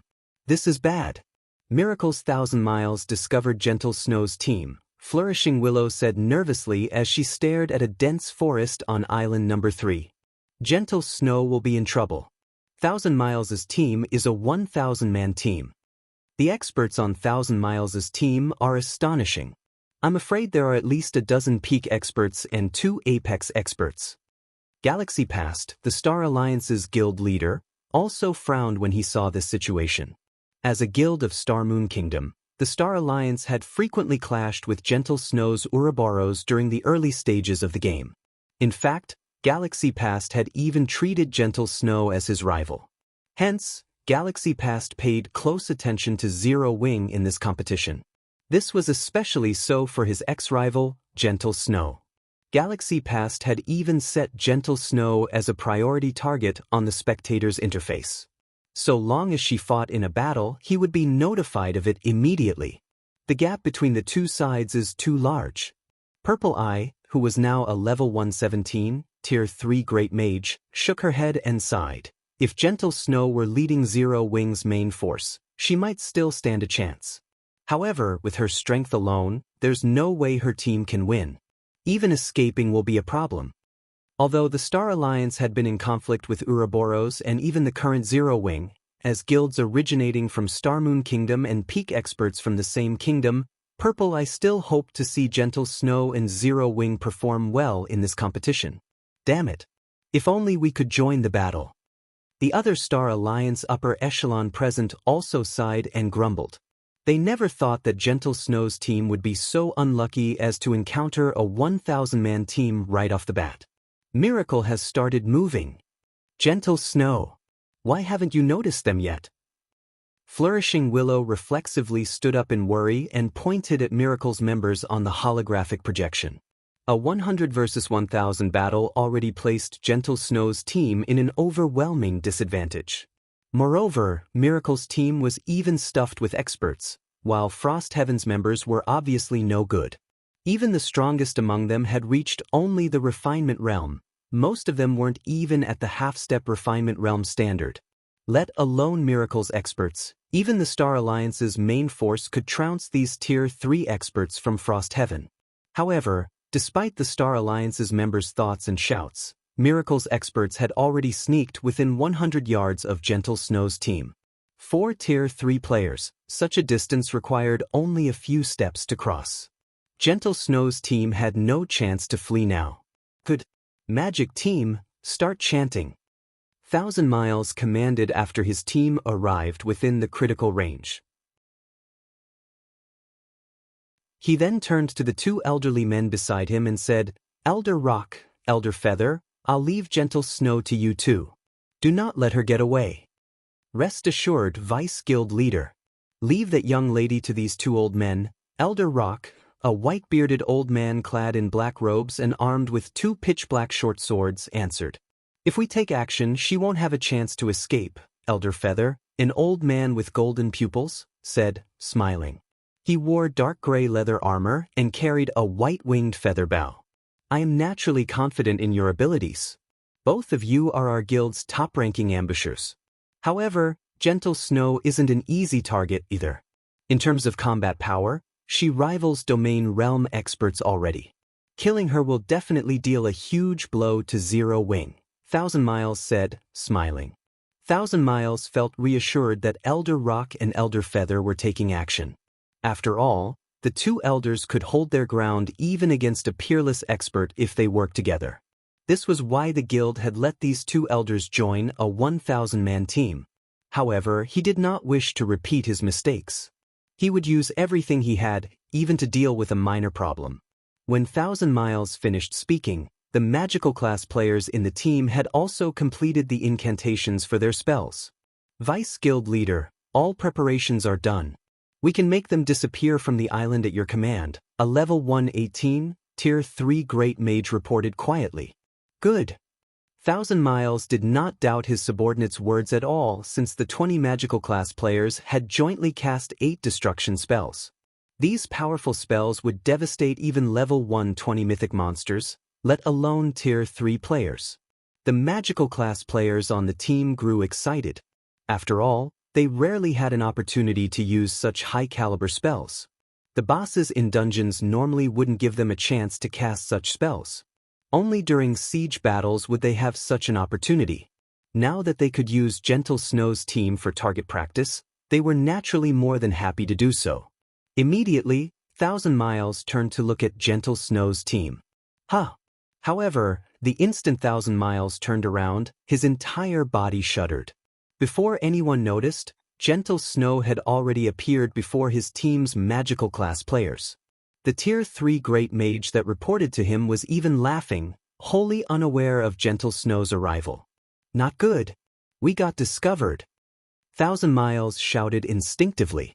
At this moment, 1,000 Miles wasn't the only person to have noticed Gentle Snow's sudden appearance. The other miracle members noticed her too. Only, their minds failed to react to the situation. Gentle Snow, who had used Instant Flash to arrive before her ambushers, had no intention of giving her opponents time to react. She immediately swung the glorious Will replica, which had already been upgraded to the fragmented legendary rank, at the tier 3 Great Mage leading Miracle's magical class players. Gentle Snow's slash was straightforward, so fast that the Great Mage could only watch as her sword descended. He didn't even have time to dodge using instantaneous movement. The next moment, the Great Mage was cleaved in half, and his HP plummeted straight to 0. What a quick slash. 1,000 Miles couldn't help gasping when he saw his subordinate getting killed. The Great Mage in question was a Void Realm expert. Normally, so long as his opponent made any movements, he would instantly sense his opponent's intentions and react appropriately. Moreover, all magical class players possessed skills or spells like instantaneous movement. Hence, in order to finish the Great Mage in one hit, even Domain Realm experts had to launch an attack without the Great Mage's awareness of the situation. However, despite Gentle Snow executing an attack right before the Great Mage's eyes, the latter had actually failed to respond to it. Little girl, you are really courageous. Aren't you afraid of making a one-way trip? Elder Feather sneered as he looked at Gentle Snow. However, despite his confident words, he still observed Gentle Snow cautiously. He then privately whispered to Elder Rock, "It seems this little girl is much stronger than we imagined, Old Rock. I'll try to create an opportunity for you in a moment. Leave it to me." The black-clad Elder Rock also understood that the woman before them shouldn't be underestimated. Immediately, the short swords he held behind his back bloomed with a pitch-black brilliance. As soon as there was an opening, he would use his strongest move to finish off Gentle Snow. However, before Elder Feather and Elder Rock could make their move, Gentle Snow seemed to see through their intentions already. Before the two elderly men realized it, 16 swords of light were flying at them, the abrupt attack catching them off guard. To make matters worse, they actually couldn't perceive the presence of these 16 light swords. Damn it! Immediately, both Elder Feather and Elder Rock used their life-saving skills simultaneously. The next moment, a storm brewed around Elder Feather, who was a tier 3 ranger, the storm deflecting all attacks around him. As for Elder Rock, who was a tier 3 assassin, he executed bewildering footwork and instantly split into 6 identical copies of himself. It was impossible to tell the real one from the fakes. After Elder Feather and Elder Rock, 1,000 Miles was the quickest to react among the miracle members present. He raised his divine skeleton shield and dark red battle axe and charged at Gentle Snow, leaving behind an afterimage. Tier 3 skill, Triple Purgatory Flash. The next moment, Thousand Miles brandished his axe and summoned 3 black crescents that attacked Gentle Snow from 3 different directions. The attack was so fast that even Domain Realm experts had to focus all their attention on it if they wished to dodge or block it. However, Thousand Miles did not see Gentle Snow paying any attention to him. As if he were only an ant by the roadside, she completely ignored his existence. Die! Feeling extremely humiliated by Gentle Snow's attitude, Thousand Miles bellowed in anger. Simultaneously, the 3 black crescents' power also strengthened slightly, enough to shatter space itself. However, Thousand Miles quickly felt despair overwhelm him. Even now, Gentle Snow still ignored him. She merely swung her great sword at the crescent approaching her from the front. Immediately afterward, the black crescent deflected along the greatsword's trajectory and smashed into the 2 other black crescents. To Thousand Miles' surprise, after the latter 2 crescents got struck, their courses actually deviated toward himself. How is this possible? Thousand Miles was dumbfounded. Although he wanted to repulse these 2 black crescents, his body simply couldn't react in time. Boom, boom. Read latest chapters at Wuxia World. 2 dull sounds appeared, and Thousand Miles stumbled 2 consecutive steps backward. Each step was accompanied by a significant loss of HP. By the end of the attack, 2 deep cuts had appeared on his armor, and his HP had fallen below 50%. Just when Thousand Miles thought he could catch a breather, he noticed that his surroundings were surprisingly quiet. You guys, what happened? Thousand Miles couldn't help his confusion when he saw his teammates' shocked expressions. However, before Thousand Miles could take in the situation, another black crescent flew across his neck and left behind a black line in space and a flying head.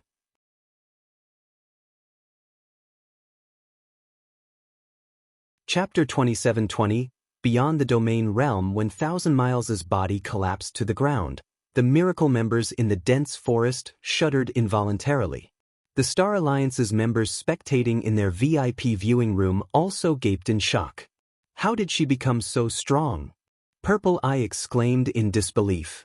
Not only did Gentle Snow slay a Tier 3 peak expert after going deep into Miracle's ranks, but she had also taken the initiative to attack 2 Domain Realm experts. While doing so, she had even casually killed the Purgatory Knight Thousand Miles. The last part, where Gentle Snow faced Thousand Miles, was especially amazing. Thousand Miles should have generated those 3 black crescents using a skill, yet Gentle Snow had made it look as if she was the one who summoned them. It was simply unbelievable. Has the gap between us gotten so big already? Galaxy Past was at a loss for words as he stared at Gentle Snow's figure in the holographic projection. They were both Star Moon Kingdom's top-ranking experts, yet it was now obvious that the actual gap between them was massive. They were already in completely different worlds. Guild leader, I plan to leave Star Moon Kingdom temporarily after this competition. I want to explore other places, Flourishing Willow said. She was similarly shocked by Gentle Snow's strength and felt unreconciled. The gap between them clearly hadn't been so massive before. Both of them were experts ranked in the God's Domain experts list. Now, however, Flourishing Willow doubted she could survive even one move against Gentle Snow. How could she possibly accept this situation? Sure. Galaxy Past did not question Flourishing Willow's decision. On the contrary, he turned to Purple Eye and asked, "How about you take a look outside too? The guild doesn't have many matters to deal with now, and I can handle them by myself." "Thank you, guild leader." Purple Eye nodded while gritting her teeth. "I won't disappoint you." Although the Star Alliance normally mingled in Star Moon Kingdom's neighboring countries as well, compared to Zero Wing, whose members fought all over God's domain, the Star Alliance's chessboard was truly insignificant and laughable. During the time the Star Alliance's members were in shock, the members of Miracle inside the dense forest were likewise stunned. As if they had just encountered a ferocious monster, every one of them stood stock still. One move. Gentle Snow had killed Thousand Miles in just one move.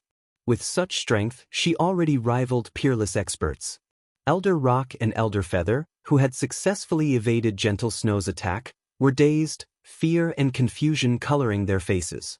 "Impossible! How can a little girl like you reach such a realm?" Elder Rock couldn't help doubting his eyes as he gazed at gentle snow.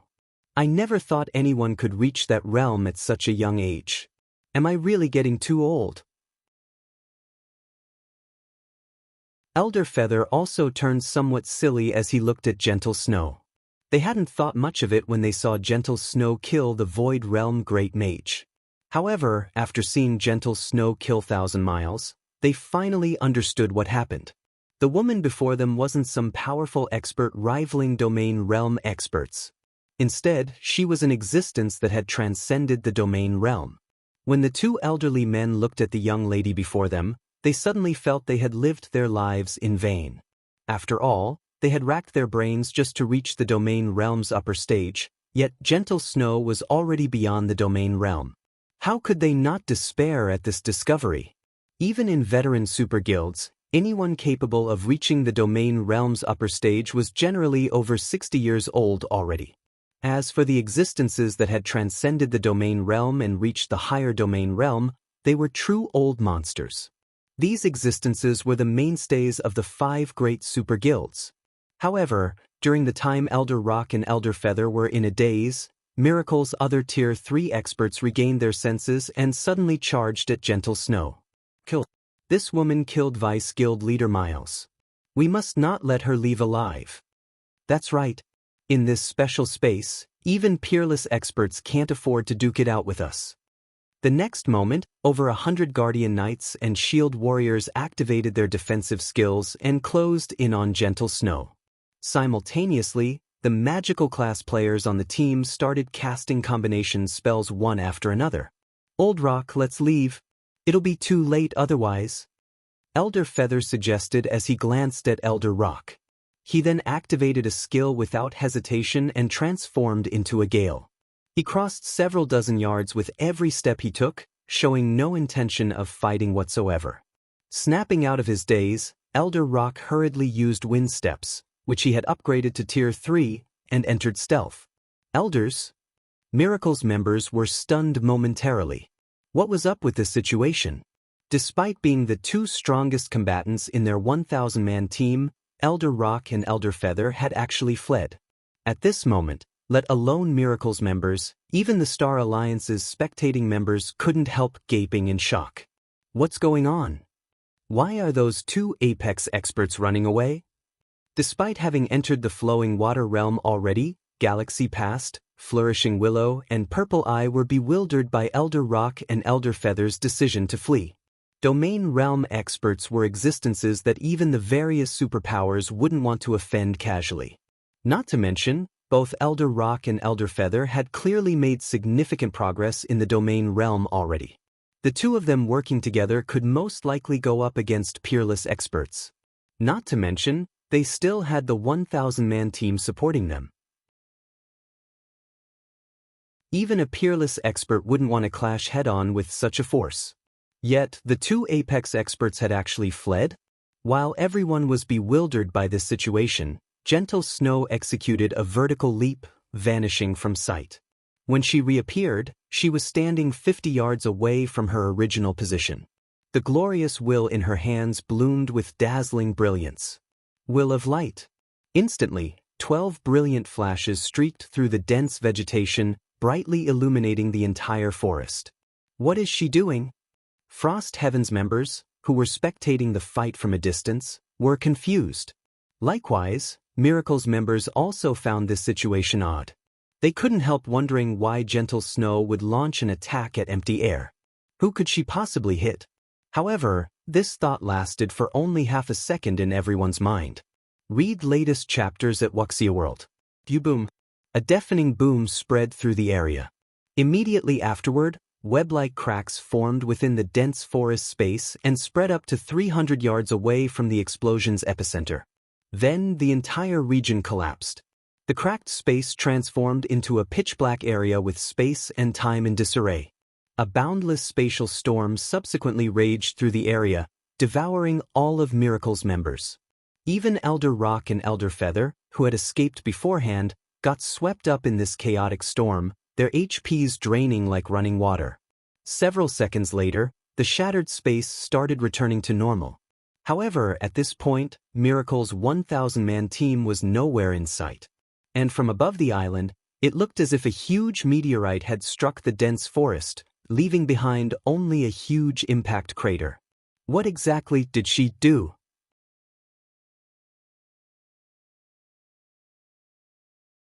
Chapter 27-21, Uproar. Guild Leader, did you see that? Purple Eye goggled in shock as she pointed at the huge crater in the holographic projection. Gentle Snow, how did she do that? Gentle Snow should have destroyed the space in the surrounding area to annihilate Miracle's 1,000-man team, Galaxy Past answered calmly. No, I know that, but I'm not referring to that, Purple Eye said, shaking her head. She then turned to Galaxy Past and continued, I'm talking about Gentle Snow's 12 consecutive slashes. She actually stacked the power of those 12 slashes.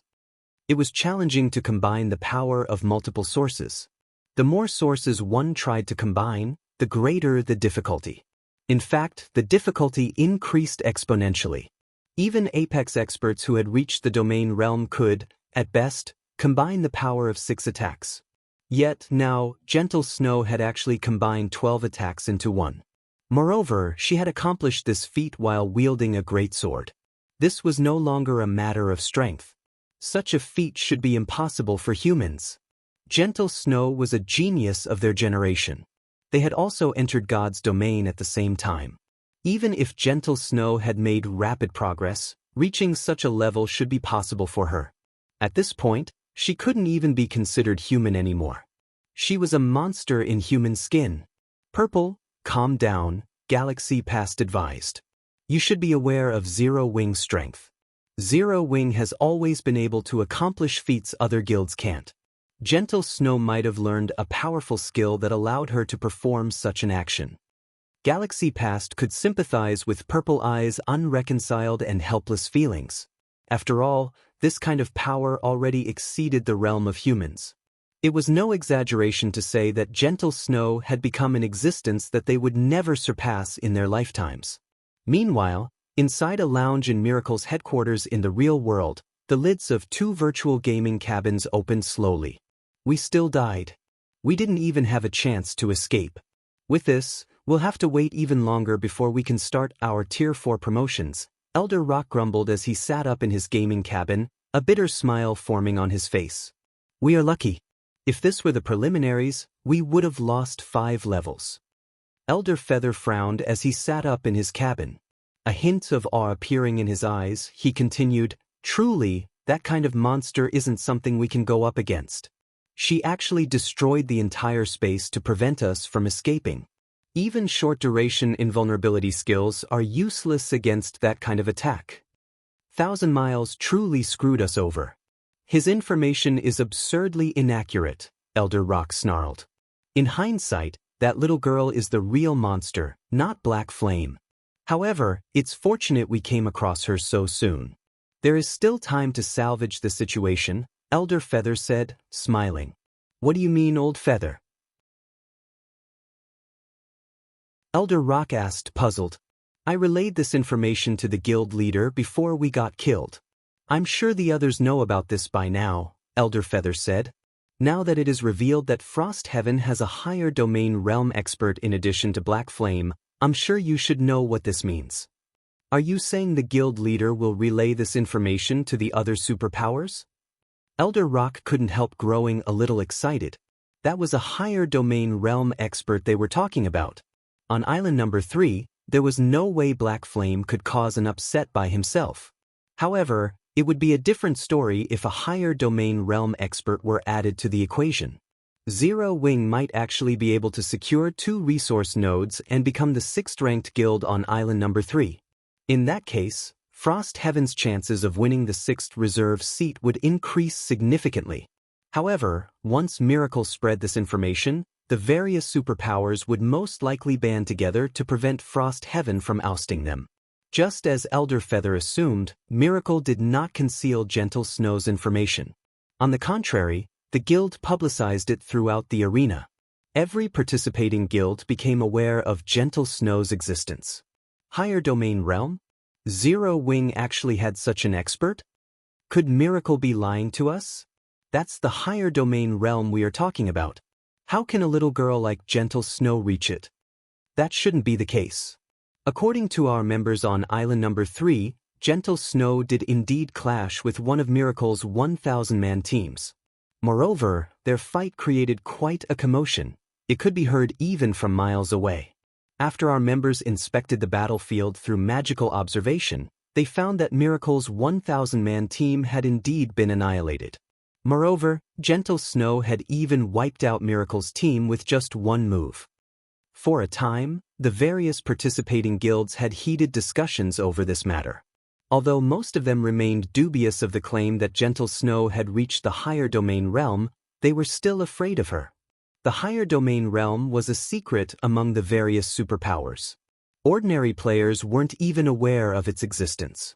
Currently, those who had reached the higher domain realm were old monsters belonging to the 5 great super guilds, and these old monsters almost never revealed themselves to the public.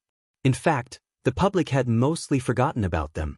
However, the various superpowers understood that the reason the 5 great super guilds could be referred to as such was precisely because of these existences. So long as this group of old monsters took action, even peerless experts wouldn't be able to stop them. After all, peerless experts were merely a bunch of people still stuck in the domain realm. Even the stronger ones had reached only the domain realm's upper stage. A more significant part of the reason peerless experts were called as such was their basic attributes, which far surpassed those of other domain realm experts. However, it was a different story for higher domain realm experts. These existences possessed inhuman combat standards. Moreover, there was almost no trial in God's domain that could trouble them. They could easily overcome the hurdles they faced and secure as many opportunities as they wanted in God's domain. One could say that in terms of both basic attributes and combat standards, higher domain realm experts far surpassed peerless experts. Even one such existence could turn the tide of a war. Now that Gentle Snow was suspected of having reached the higher domain realm as well, the various superpowers would have no choice but to take precautions against her. Meanwhile, when Frost Heaven's members heard this piece of news, every one of them was shocked. How is this possible? That Vice Guild leader from Zero Wing is actually in the higher domain realm. Brilliant Blue felt like he was dreaming when he read his subordinate's report. He simply couldn't bring himself to believe it. This was the higher domain realm they were talking about. However, at this time, the various participating superpowers were all talking about this matter. Moreover, the Frost Heaven members with Gentle Snow acknowledged that she had single-handedly wiped out Miracle's 1,000-man team. Miracle even publicly admitted that Gentle Snow had killed Rock and Feather, 2 of Miracle's elders, in a single move. After taking all these factors into account, this matter was almost certain to be true. The heavens haven't forsaken Frost Heaven. 7 Wonders grew ecstatic upon hearing this news. He then looked at Hong Xinyan, who had reported the matter to him, and said, "Old Hong, you've really found a huge treasure for our guild this time." "Guild leader, you overestimate me." Hong Xinyan shook his head with a smile. In reality, even he had not been aware that Gentle Snow had reached the higher domain realm. Had he known, he wouldn't have offered just 3 upper zone reserve slots to Zero Wing. Meanwhile, when Mushin, on Island Number 3, received the news about Gentle Snow, she was lost in thought for a long time. Black Flame, is Gentle Snow really at the higher domain realm? Mushin couldn't help asking Shifeng. Probably. Shifeng chuckled. Probably? What do you mean, probably? Has she reached it or not? Mushin got irritated at Shifeng for persisting in keeping her in the dark. The various superpowers already believed that Gentle Snow was a higher domain realm expert. Yet Shifeng was still so close-mouthed about it. Shifeng couldn't help smiling bitterly at Mushin's reaction. Truthfully, he didn't actually know what realm Gentle Snow had reached. After all, he didn't know what kind of world the higher domain realm was. In addition, when he looked at Gentle Snow, he felt as if he was looking at a cloud. He couldn't see through her at all. Read latest chapters at Wuxia World. Yu, however, while he didn't know whether Gentle Snow was currently at the higher domain realm, He was sure of one thing: Gentle Snow was undoubtedly #1 in the world in combat experience. However, Miracle has played a really vicious move this time. Shi Feng frowned as he read Miracle's public announcement. At Shi Feng's words, Mushin's face darkened. Are you saying Miracle plans to kill with a borrowed sword? That's right. Shi Feng nodded. On the surface, Miracle is expressing its indignation over Gentle Snow annihilating one of its 1,000-man teams. In reality, it is announcing to the other guilds that Frost Heaven has a great chance of securing the 6th seat. This way, the other guilds will have to consider banding together to target Frost Heaven. What should we do then? Mushin understood how vicious Miracle's move was. If they didn't handle this matter properly, Frost Heaven might come under attack from all sides. Should I notify my guild leader of this? Shi Feng sneered. Since Miracle wants Frost Heaven to become a thorn in the various guilds' eyes, we'll make the various guilds understand that the 6th seat belongs to us.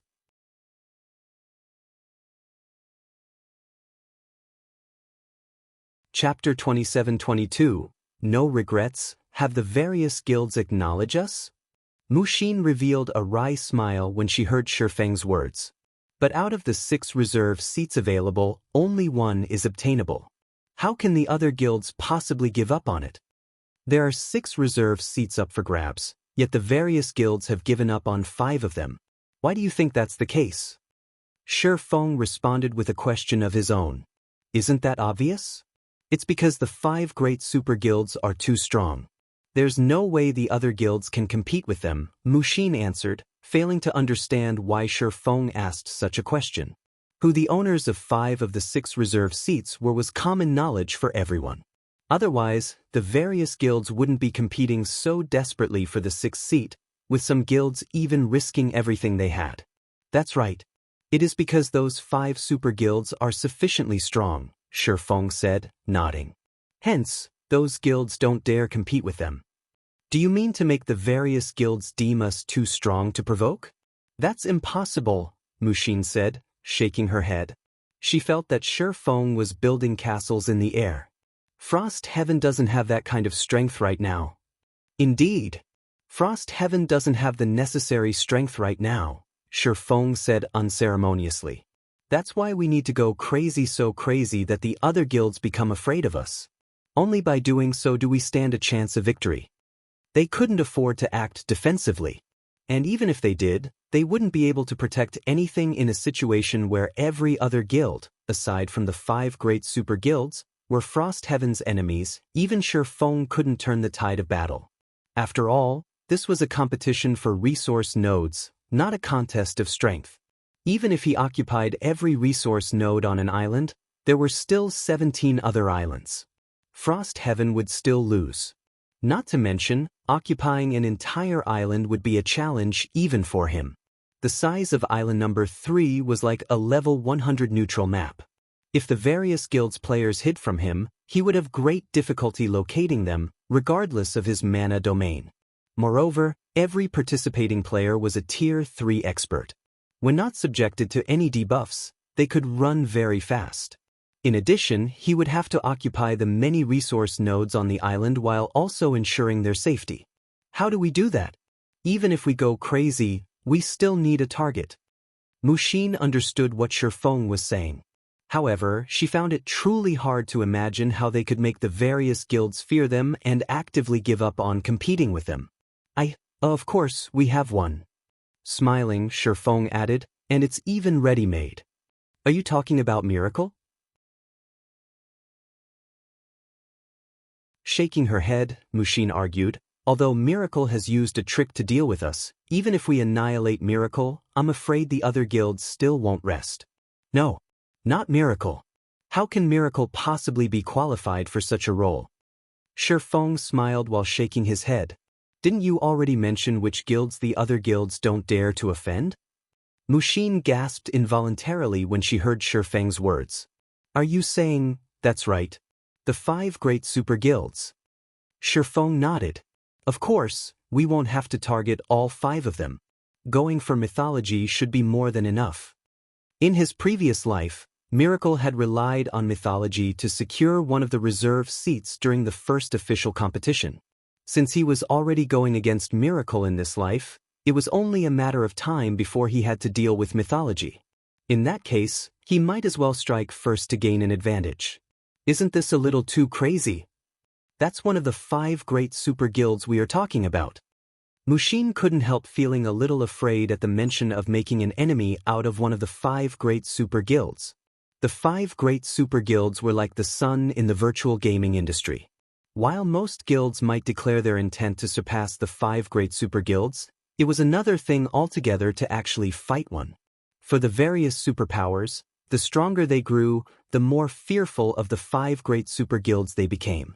After all, the depth of the 5 great super guilds' foundations was simply unfathomable. This isn't madness. Shifeng shook his head. In an earnest tone, he said, "This is Frost Heaven's only way out. Whether you secure a seat will depend on your decision."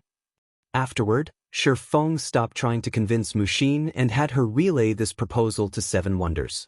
Whether they went through with his plan or not would depend on Frost Heaven's guild leader. Declare war on mythology? Is Black Flame insane? Brilliant Blue trembled when he received Shifeng's suggestion.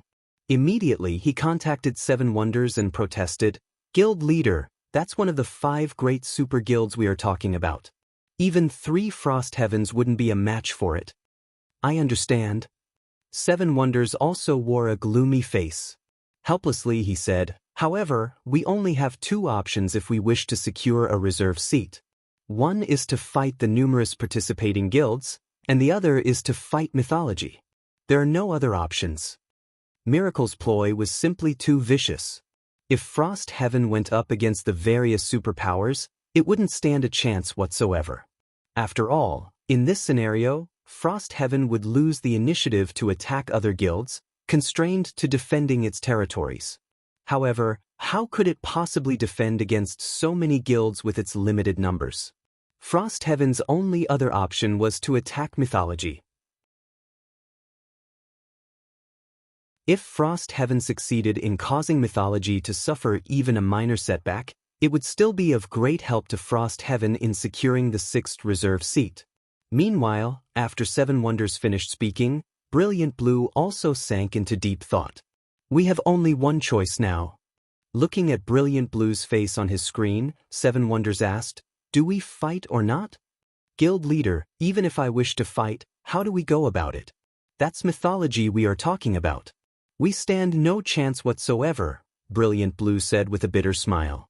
The island number 11 he was assigned to had only 3 teams from Frost Heaven, his own 500-man team, a 300-man team led by an elder, and Violet Cloud's 100-man team for a total of 900 players.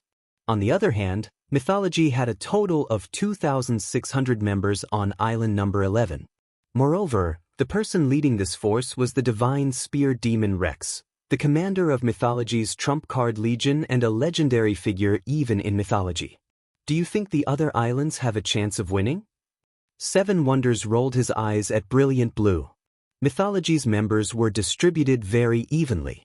Any island it had a presence on had at least 2,000 mythology members.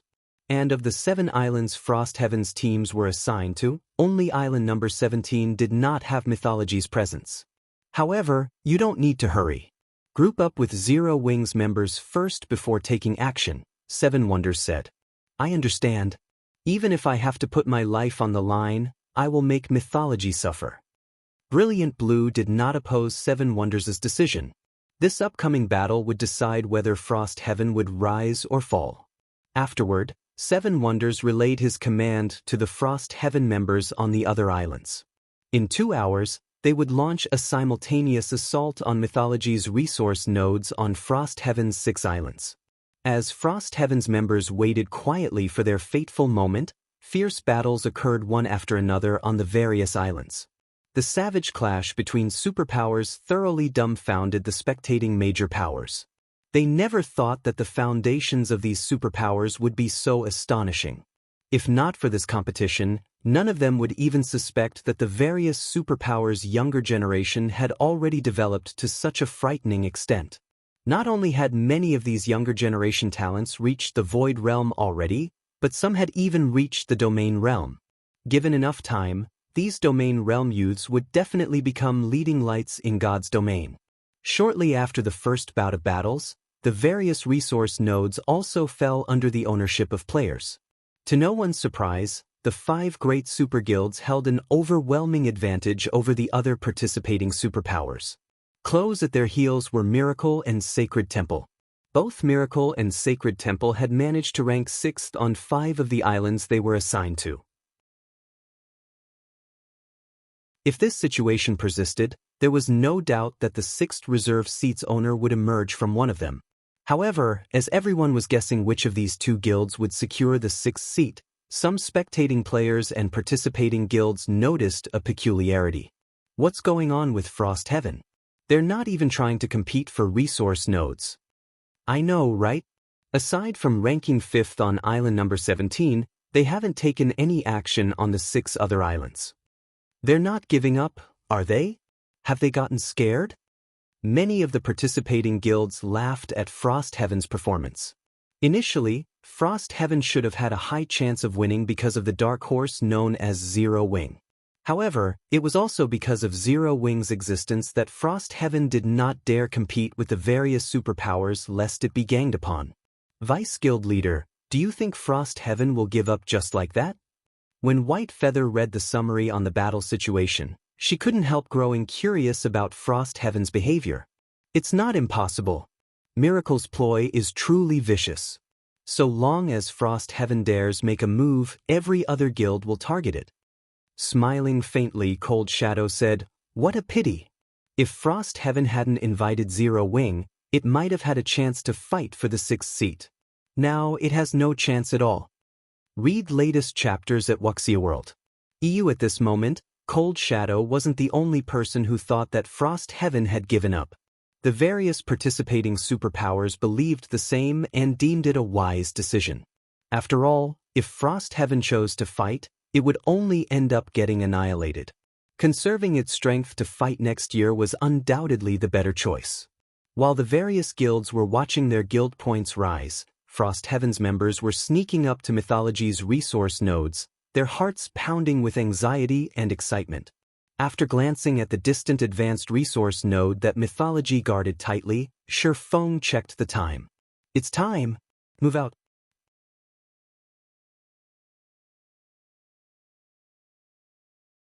Chapter 27-23. Arena shaken. The scorching sun was high up in the sky, and the sea breeze blowing through the islands was calm. The embers of war on the various islands were weakening. At this point, aside from attacking and occupying more resource nodes, what was more important for the participating superpowers was defending their resource nodes. Hence, any guild that had secured resource nodes would be able to allocate only a small portion of their manpower to fight for more resource nodes. Due to this reason, the balance between the guilds stabilized. At this rate, the struggle for the 6th seat should be between Miracle and Sacred Temple. A hint of envy flashed in Mu Lingsha's eyes when she saw the various islands' resource node distribution data. Although the winners of this competition wouldn't join the ranks of the 12 great guilds and couldn't garrison an entire empire, the reserve seats still allowed guilds to garrison the cities of an empire. In addition, reserve guilds could also garrison powerful kingdoms and be worshipped by the kingdom. At that time, they could directly influence the development of the kingdom. In fact, reserve guilds could initiate kingdom wars to plunder the resources of other countries and expand their own kingdom's territory and resources. At that time, the resources the reserve guilds could obtain would far surpass that of other guilds, making it impossible for other guilds to catch up. All the other guilds would be able to do was watch as the reserve guilds grew stronger by the day. However, Frost Heaven is behaving really strangely. Unyielding Heart studied the battlefield's stabilizing situation in puzzlement. Frost Heaven clearly had a chance to secure the 6th seat before. There's no reason for it not to put up a fight. After all, the various guilds banding together is only a possibility. So long as Frost Heaven doesn't behave too aggressively right off the bat, I'm sure those guilds won't deliberately join hands. At most, they will come to a tacit understanding to contain Frost Heaven. Frost Heaven has already missed its chance. Even if it tries to fight now, it doesn't have a ghost of a chance of winning, Mu Lingsha countered, shaking her head. Now that the situation between the guilds was stabilizing, Frost Heaven would have difficulty snatching resource nodes. And if it really started snatching resource nodes, the various guilds would definitely gang up on it. This was because the various guilds all understood one thing. Every one of them would secretly cooperate with this tacit understanding. And the result of such thinking would be that the various guilds really would act on their thoughts, annihilate Frost Heaven, and fight over Frost Heaven's resource nodes. Hence, Frost Heaven truly did not have any chance of winning anymore. During Mu Lingsha and Unyielding Heart's conversation, their spectator interface suddenly sent them a notification. Black Flame is taking action. Mu Lingsha quickly redirected the interface to Island number 3 and focused on Shifeng, whom she had set as a priority target beforehand. Black Flame's moving at this time? What is he thinking? Unyielding Heart stared in confusion at Shifeng, who was hiding in a forest, together with his team.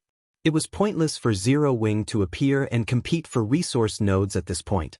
Currently, out of the 18 islands, Frost Heaven occupied resource nodes on only island number 17. It hadn't claimed a single resource node on the other islands. Even if Zero Wing managed to secure 2 resource nodes on island number 3 and became the 6th-ranked guild there, it still wouldn't get Frost Heaven out of its rut. Wait, that's not right. Mu Lingsha gaped in shock when she saw the advanced resource node Shifeng's team was charging at, her eyes wide with confusion and surprise. His goal seems to be Mythology's advanced resource node. Unyielding Heart was similarly stunned by this situation. How dare he? That was Mythology they were talking about. Mythology was one of the 5 great super guilds and an existence the various superpowers dreaded, yet Shifeng was taking the initiative to provoke it. However, before Mu Lingsha and Unyielding Soul could recover from their shock, another notification appeared on their spectator interface, followed by a small image at the bottom of the screen. Is Zero Wing planning to wage war on Mythology? Depicted in the smaller image was Gentle Snow leading her 100-man team in a charge against Mythology's intermediate resource node on island number 3, and she showed no signs of stopping whatsoever.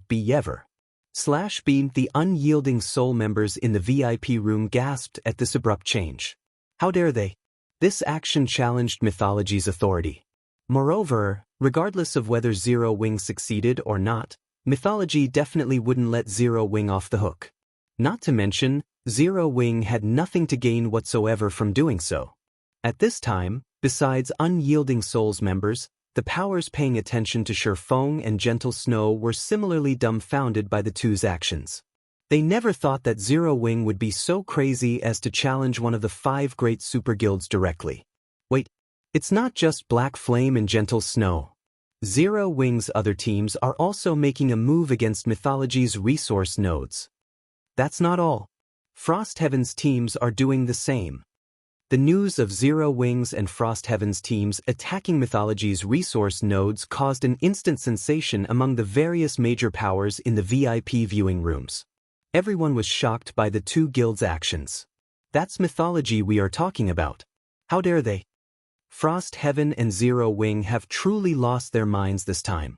Setting aside whether they will succeed or not, aren't they afraid of Mythology's retaliation after the competitions?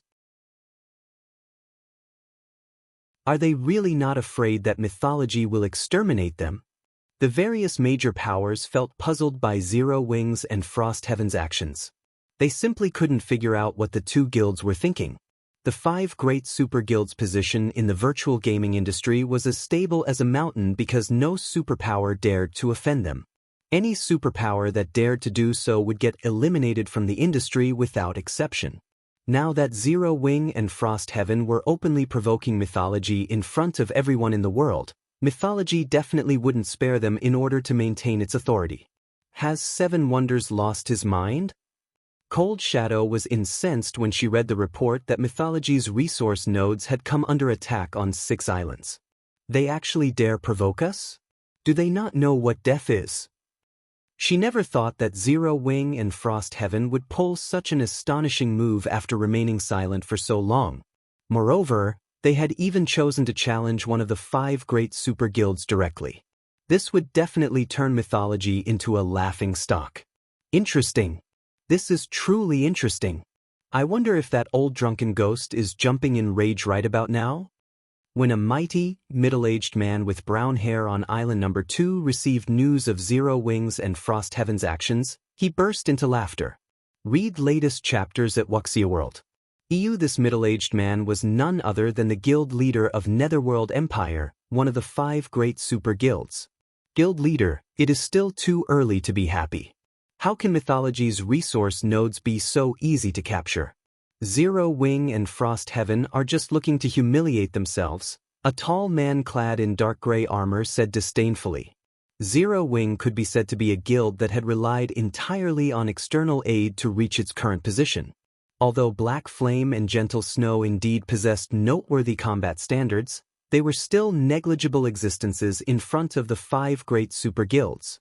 Regardless, having mythology lose some face is always a good thing, the middle-aged man said, chuckling. As for how long Zero Wing and Frost Heaven can last, that's not important. Mythology was one of the 5 great super guilds. It possessed trump cards beyond the imagination of ordinary superpowers. The forces it had stationed on the various large islands were particularly exceptional.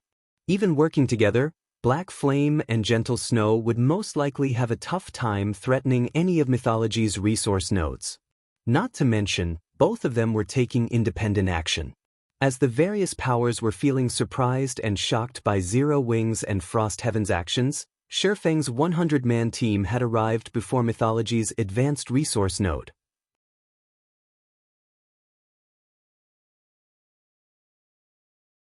Chapter 27-24, A Gap Beyond Imagination. It's starting. I wonder if Black Flame can snatch that advanced resource node?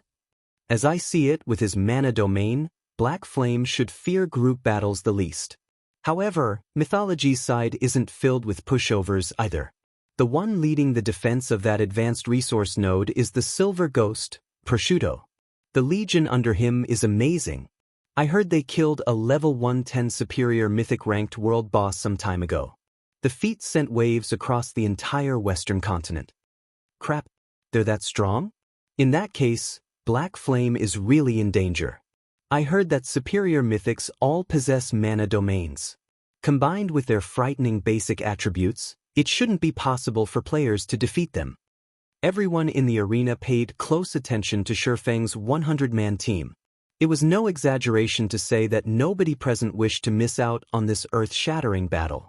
Many of the major powers in the VIP viewing rooms had even stopped paying attention to the other battlefields and focused solely on Shifeng's 100-man team. At this time, as if long prepared for this, mythology's members summoned a magic barrier as soon as Shifeng's team arrived. The barrier covered a 500-yard radius, thoroughly enveloping the advanced resource node and Shifeng's team. Under the magic barrier's oppressive power, not only did everyone on Shifeng's team feel their bodies growing heavier, but even their basic attributes started falling rapidly. This is an advanced magic barrier? Mushin was shocked when she saw how much her basic attributes had fallen. How is this possible? Advanced magic barriers were incredibly rare in God's domain. Just one set of magic array scrolls for an advanced magic barrier was worth a fortune. However, as the current competition prohibited the use of magic tools, players could only rely on themselves to erect magic barriers. There were strict requirements for players to use magic barriers without any external aid. Just casting an intermediate magic array required 100 players. Moreover, of these 100 players, 20 of them needed to be at the intermediate magician standard and 5 at the advanced magician standard. Otherwise, the magic array wouldn't operate. If intermediate magic arrays had such stringent requirements, one could easily imagine the requirements needed to summon an advanced magic array. Nevertheless, mythology's team had actually summoned one. This was simply unbelievable. Meanwhile, an advanced magic barrier was capable of suppressing even mythic monsters.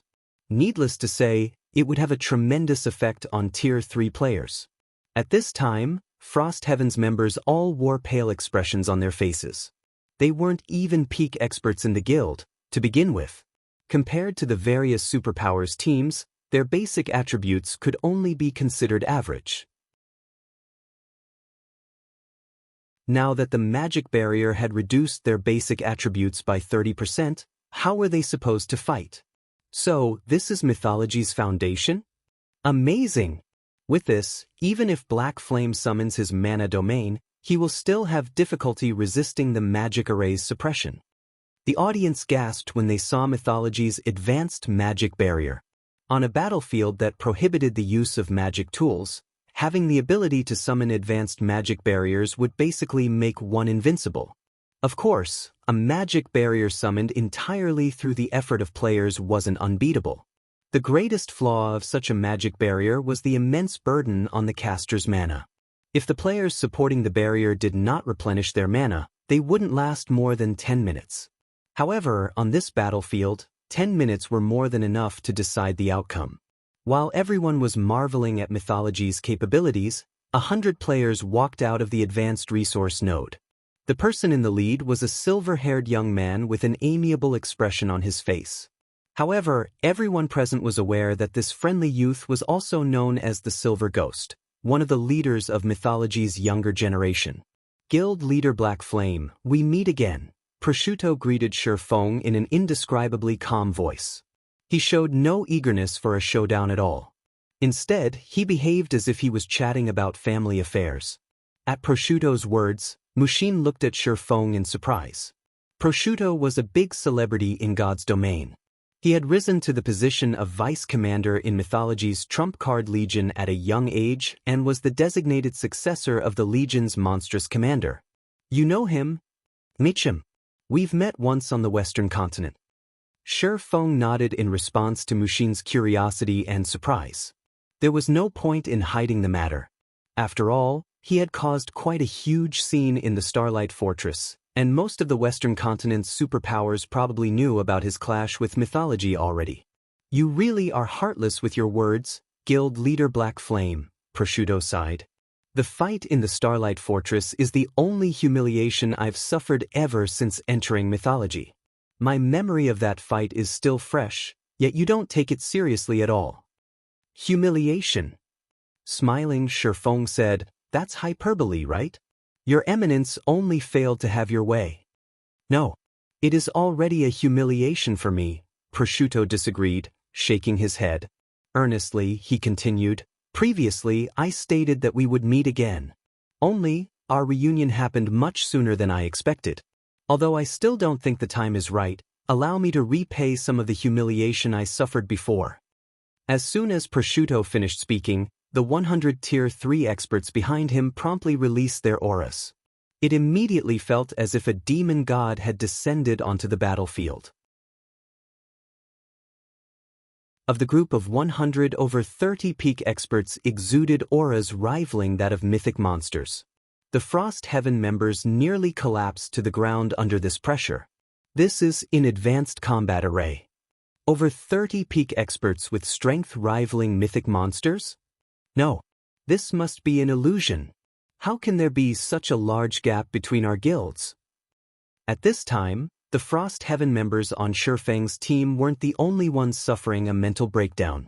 Even the various major powers in the VIP viewing rooms were dumbfounded, despair flooding their hearts. Sure enough, the gap is much bigger than we thought.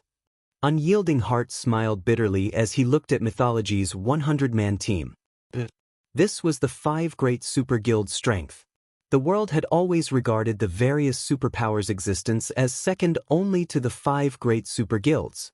However, these superpowers all knew full well that aside from a select few super guilds, every other superpower was far behind the 5 great super guilds. It wouldn't even be an exaggeration to say that they were living in 2 different worlds. This was also why no single superpower dared to declare that they would replace the 5 great super guilds. It's over. It's really over now. How can the gap be this massive? Fear bloomed in Mushin's heart as she looked at the approaching 30-plus peak experts. Even her breaths became stifled. She had long since known that mythology wasn't a pushover and that the 5 great super guilds' strength, the various superpowers had seen thus far, was only the tip of the iceberg. However, she never thought that the reality of the situation would actually be so hopeless and suffocating. Black Flame. Sandstorm grinned smugly as he glared at Shifeng. You only beat me last time thanks to your mana body. I'll let you know what true strength is this time. If you couldn't do it last time, then I'm afraid you still can't do it this time, Shifeng retorted, shaking his head as he watched Sandstorm approach. Still acting stubborn even in the face of death? I want to see what other tricks you have up your sleeves this time. After saying so, Sandstorm immediately charged at Shifeng, his speed as fast as a shooting star. The distance of 100 yards seemed almost non-existent to him. Before Frost Heaven's members could react, Sandstorm was already standing in front of Shifeng. The dagger he wielded also turned into a phantom snake that bit at Shifeng's heart. Tricks! Shifeng shook his head when he saw this scene. He then stretched out his hand. Boom! A violent storm enveloped the entire battlefield, kicking up dust and dirt into the air. Read latest chapters at Wuxia World. How is this possible? The next moment, everyone stared at the 2 figures standing amid the dust cloud in stupefaction. At this time, Sandstorm's dagger hovered half an inch away from Shifeng's heart. Meanwhile, before anyone realized it, Shifeng had actually caught Sandstorm by the wrist, intercepting the hand holding the dagger. How is this possible? Sandstorm was stunned when he saw his captured wrist.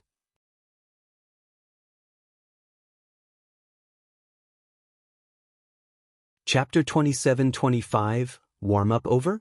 How did he do it? That other guy's power is comparable to mythic monsters. Yet, Black Flame actually received the attack directly? Black Flame should be under the magic barrier suppression now, right? So, this is Black Flame's true strength? After a moment of silence, the audience in the arena instantly broke into an uproar, never having expected things to turn around so quickly. When mythology revealed its frightening combat power, almost everyone believed that this fuss caused by Zero Wing and Frost Heaven was over. Yet, it turned out that Zero Wing still had the strength to contend against mythology.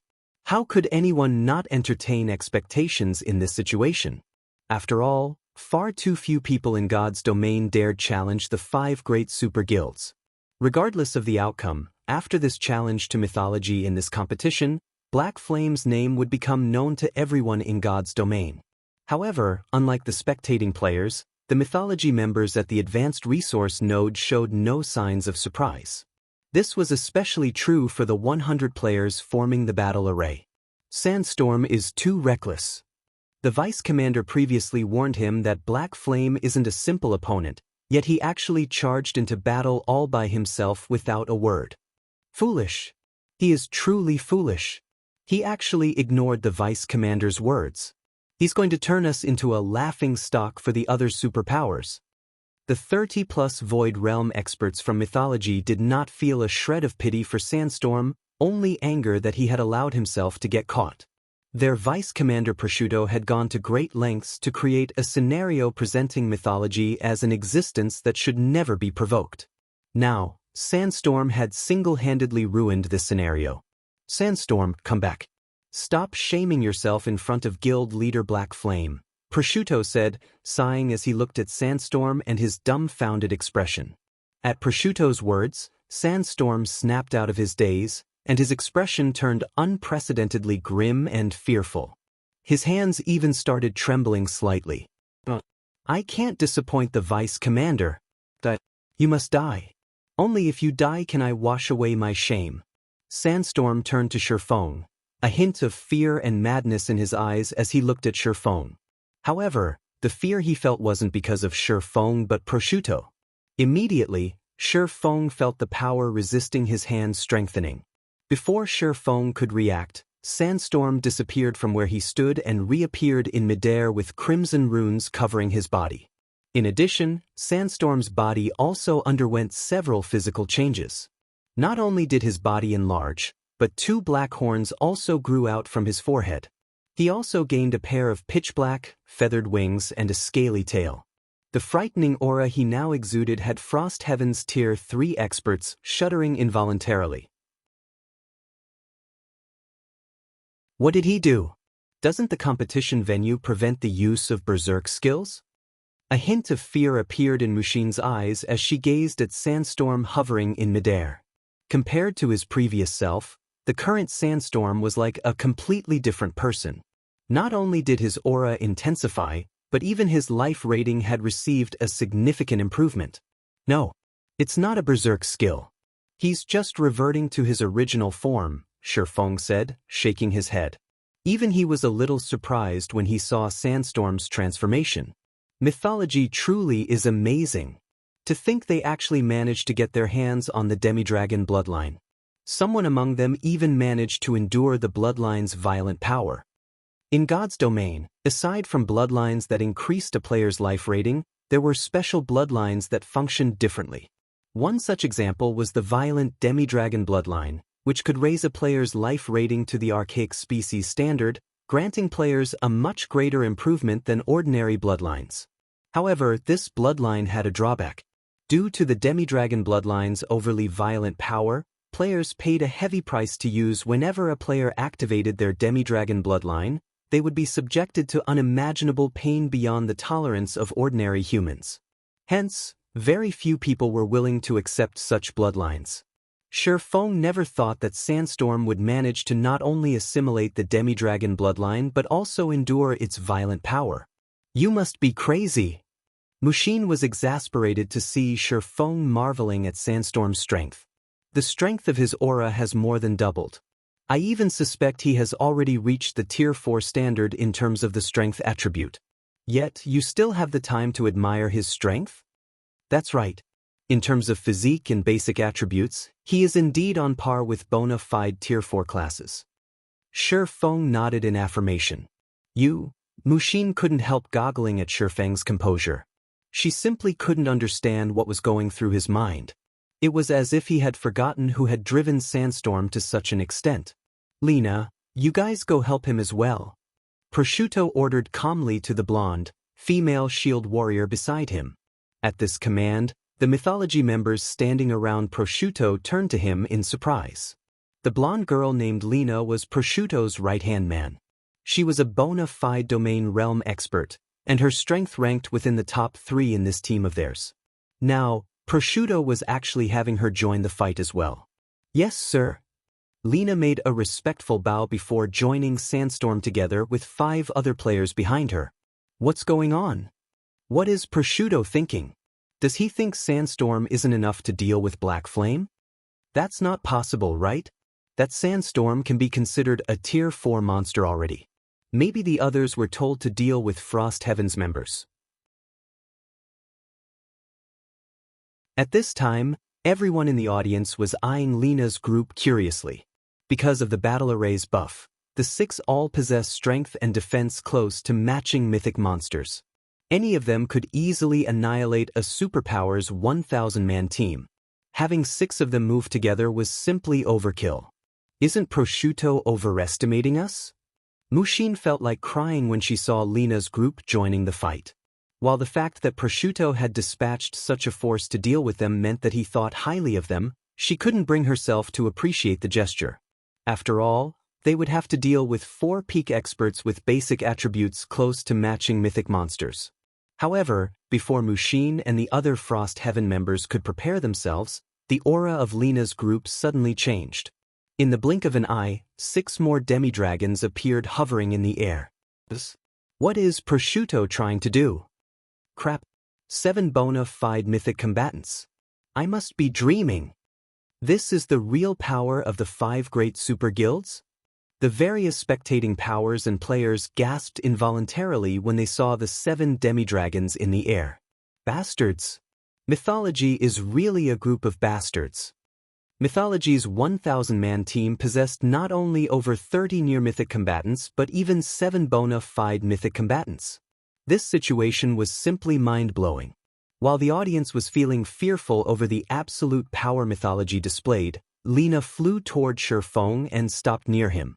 Your Excellency Black Flame, we sincerely apologize for Sandstorm's sudden assault on you, Lena said, her golden eyes carrying great respect as she looked at Shifeng. According to our Vice Commander's will, let's end the warm-up here and have both sides show our true strength. This is the respect we deserve, right? Sure. You're right. Shifeng nodded. Shifeng's words echoed in everyone's mind like a deafening thunder and instantly silenced everyone. What? Warm-up? They were just warming up before? I didn't hear things, right? That woman actually told Black Flame that they should stop warming up? I don't believe it. I don't believe it. This is a lie. This must be a lie. The spectating powers and players felt their minds growing silly when they heard the exchange between Lena and Shifeng. Based on Lena's words, Black Flame had still been holding back thus far, and now she was requesting him to fight with his full strength. Meanwhile, Shifeng agreed to her request. If what Lena said was true, how much weaker were they in combat power compared to Mythology and Black Flame? At this time, Mushin stared at Shifeng in disbelief. Shifeng had previously stopped Sandstorm's attack, which carried power at the near-mythic standard, while under an advanced magic barrier suppression. Yet, he hadn't used his full strength back then. However, before Frost Heaven's members could react, a surge of mana flooded in from the surrounding environment, with Shifeng as the center. The ground and sky even shook from the sheer volume of power being gathered. Read latest chapters at Wuxia World.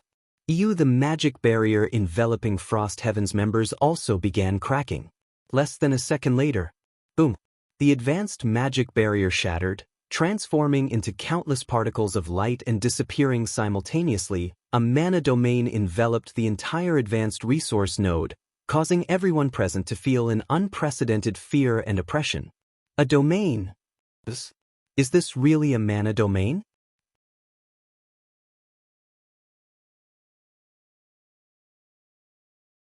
Chapter 27-26, Battle of Monsters with Shifeng as the center. A dark space with a 1,000-yard radius enveloped the advanced resource node and its surroundings. The mana inside the dark space flowed so rapidly that even ordinary players could sense the flux. The feeling of devastation and oppression this dark space gave off made even the audience in the distant spectator stands fearful. How can such a powerful mana domain exist? Even the mana domain of superior mythics isn't this strong. The advanced magic barrier shattered? Shouldn't mana domains be weaker than magic barriers?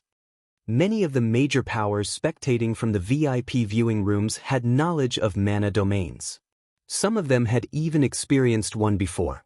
However, compared to what they had seen and experienced, Shifeng's mana domain was on a completely different level. So, this is his mana domain? Mushin, who stood near Shifeng, was stunned right now. When she looked at Shifeng again, she felt as if she was seeing him for the first time. She had heard from Frost Heaven's deceased foreign aide that Shifeng's mana domain was incredibly powerful. However, the mana domain before her was not just powerful but a whole new ball game altogether. Shifeng's mana domain had essentially created a world of its own, and within this world, he controlled everything. In this space, Tier 3 experts were basically ants in front of Shifeng. Meanwhile, Sandstorm hovering in midair was dumbfounded when he saw Shifeng's astonishing mana domain. A player's mana domain can actually be this strong? Sandstorm's heart roiled with doubts as he felt the strong repulsive force coming from all directions.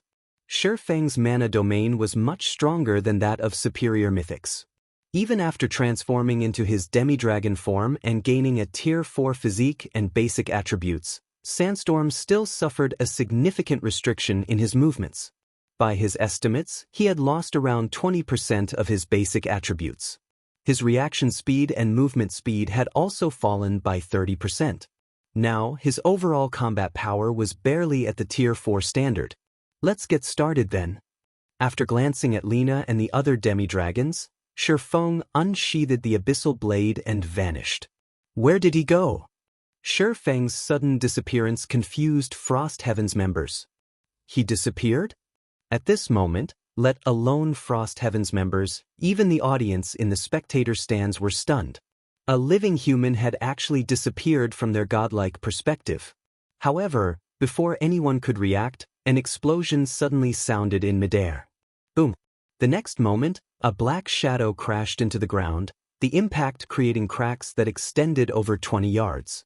The frightening shockwave nearly toppled the nearby Frost Heaven members. What happened? Everyone gaped in shock when they saw the figure on the ground, their eyes wide with disbelief. Without anyone realizing it, Shi Feng had appeared amid the flock of hovering demi-dragons, fresh blood coating his long sword. Meanwhile, the figure on the ground actually belonged to a demi-dragon. At this moment, not only did this demi-dragon's armor sport a bone-deep cut, but 1/8 of his HP had vanished. The speed of Shi Feng's attack was simply unheard of. However, compared to the audience and Frost Heaven members, the mythology members spectating the fight were much more surprised by this situation, especially Sandstorm. A hint of confusion lingered in his eyes as he glared at Shi Feng after transforming into our demi-dragon form. With the combat arrays buff, we wouldn't lose even 3% of our HP after taking a direct hit from a mythic monster. How can Black Flame have such great strength? Fear surfaced in Sandstorm's eyes as he analyzed the situation. As demi-dragons, they could be considered bona fide Tier 4 combatants. Yet, even in such a situation, they still were no match for Shi Feng. Sandstorm simply couldn't fathom how much strength Shi Feng had. As expected of the demi-dragon bloodline combined with an advanced combat array's assistance, it'll be difficult to finish one of them quickly. When Shi Feng looked at the demi-dragon on the ground, he was slightly surprised. Although he didn't use any skills or spells in his attack, he wielded a fragmented legendary weapon and wore several fragmented legendary items. In terms of the strength attribute, he already rivaled superior mythics of the same level. This was why he could slay Tier 3 players effortlessly. However, despite having such basic attributes, he had only managed to take away 1/8 of the demi-dragon's HP with his normal attack. The defense of the demi-dragon he targeted could rival that of superior mythics. Everyone, don't get entangled with him. His attributes and speed are above ours. All we need to do is deplete his stamina and concentration. Lina commanded calmly and without hesitation. Maintain your distances. Jack, prioritize protecting our healers. He definitely won't last long in a protracted battle. Understood. Lina's command boosted the demi-dragon's fighting spirit, and they promptly went into action.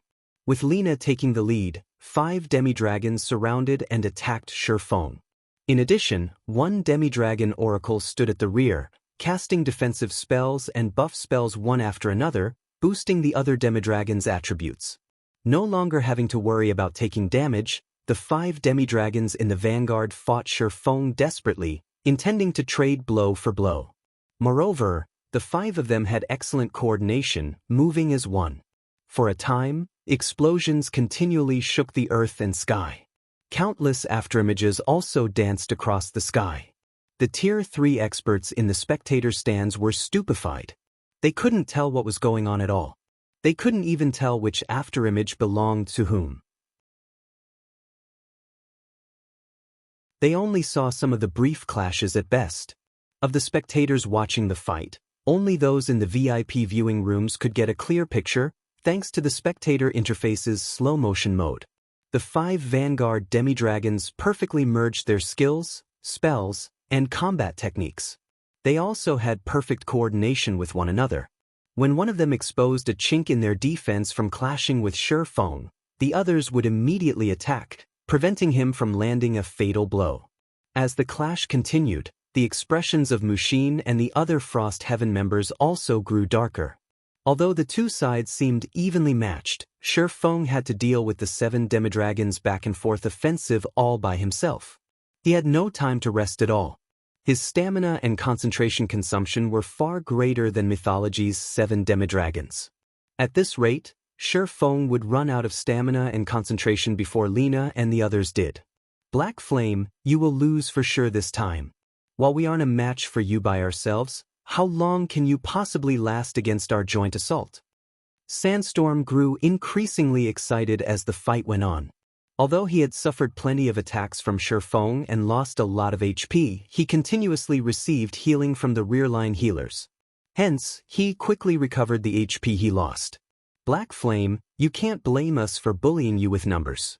It's your fault for not having anyone capable of backing you up, the tall man beside Sandstorm said, laughing.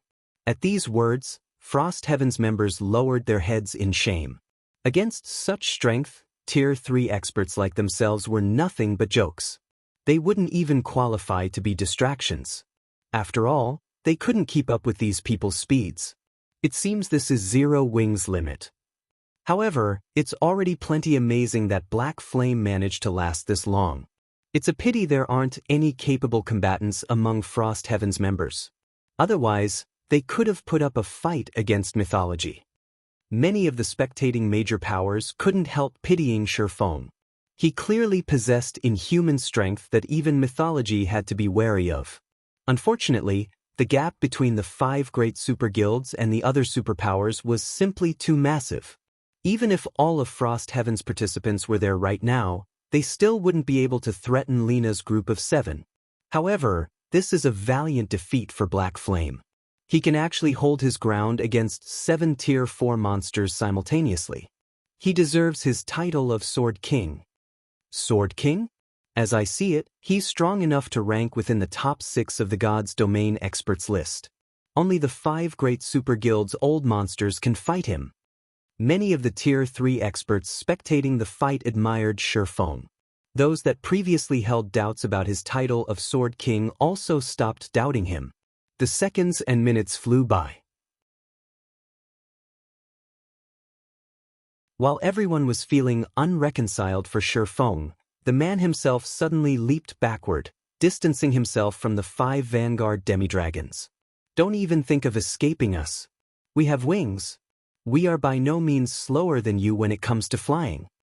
Upon seeing Shifeng pulling away, Sandstorm immediately accelerated, chasing after him. When players gained a mana domain, they became capable of flight. However, flight achieved through this method was significantly slower than flying mounts. In comparison, demi-dragons could fly nearly as fast as flying mounts. Escape! Shaking his head, Shifeng said, I just thought that time is almost up, so I plan to end this battle. You're still arrogant even in the face of death. I want to see how exactly you're going to end this battle. Sandstorm sped up at Shifeng's words. Time is almost up? Lena felt that something was amiss when she saw Shifeng's calm expression. What does he mean? However, before Lena could ponder on the matter, Shifeng sheathed the abyssal blade. Read latest chapters at Wuxia World. You said before that I shouldn't blame you for bullying using numbers. I very much agree with this point. Gazing at Sandstorm and the other demi-dragons, Shifeng unsheathed the other longsword hung by his waist and said, Now, you shouldn't blame me either, for bullying with numbers. After Shifeng finished speaking, the twilight blade in his hand suddenly shone brightly, illuminating a radius of several thousand yards. Twilight's shadow. Twilight of the gods. The next moment, 8 physical phantoms split out from Shifeng's body, every phantom identical to him. You're tuning in to the Passion Page's YouTube channel. We're so grateful for your support and don't forget to subscribe to join us on this incredible journey through captivating stories. Your generosity through donations truly makes a world of difference, as it's the primary source of revenue that allows me to expand and enhance this channel for you. Thank you from the bottom of my heart for being a part of this adventure.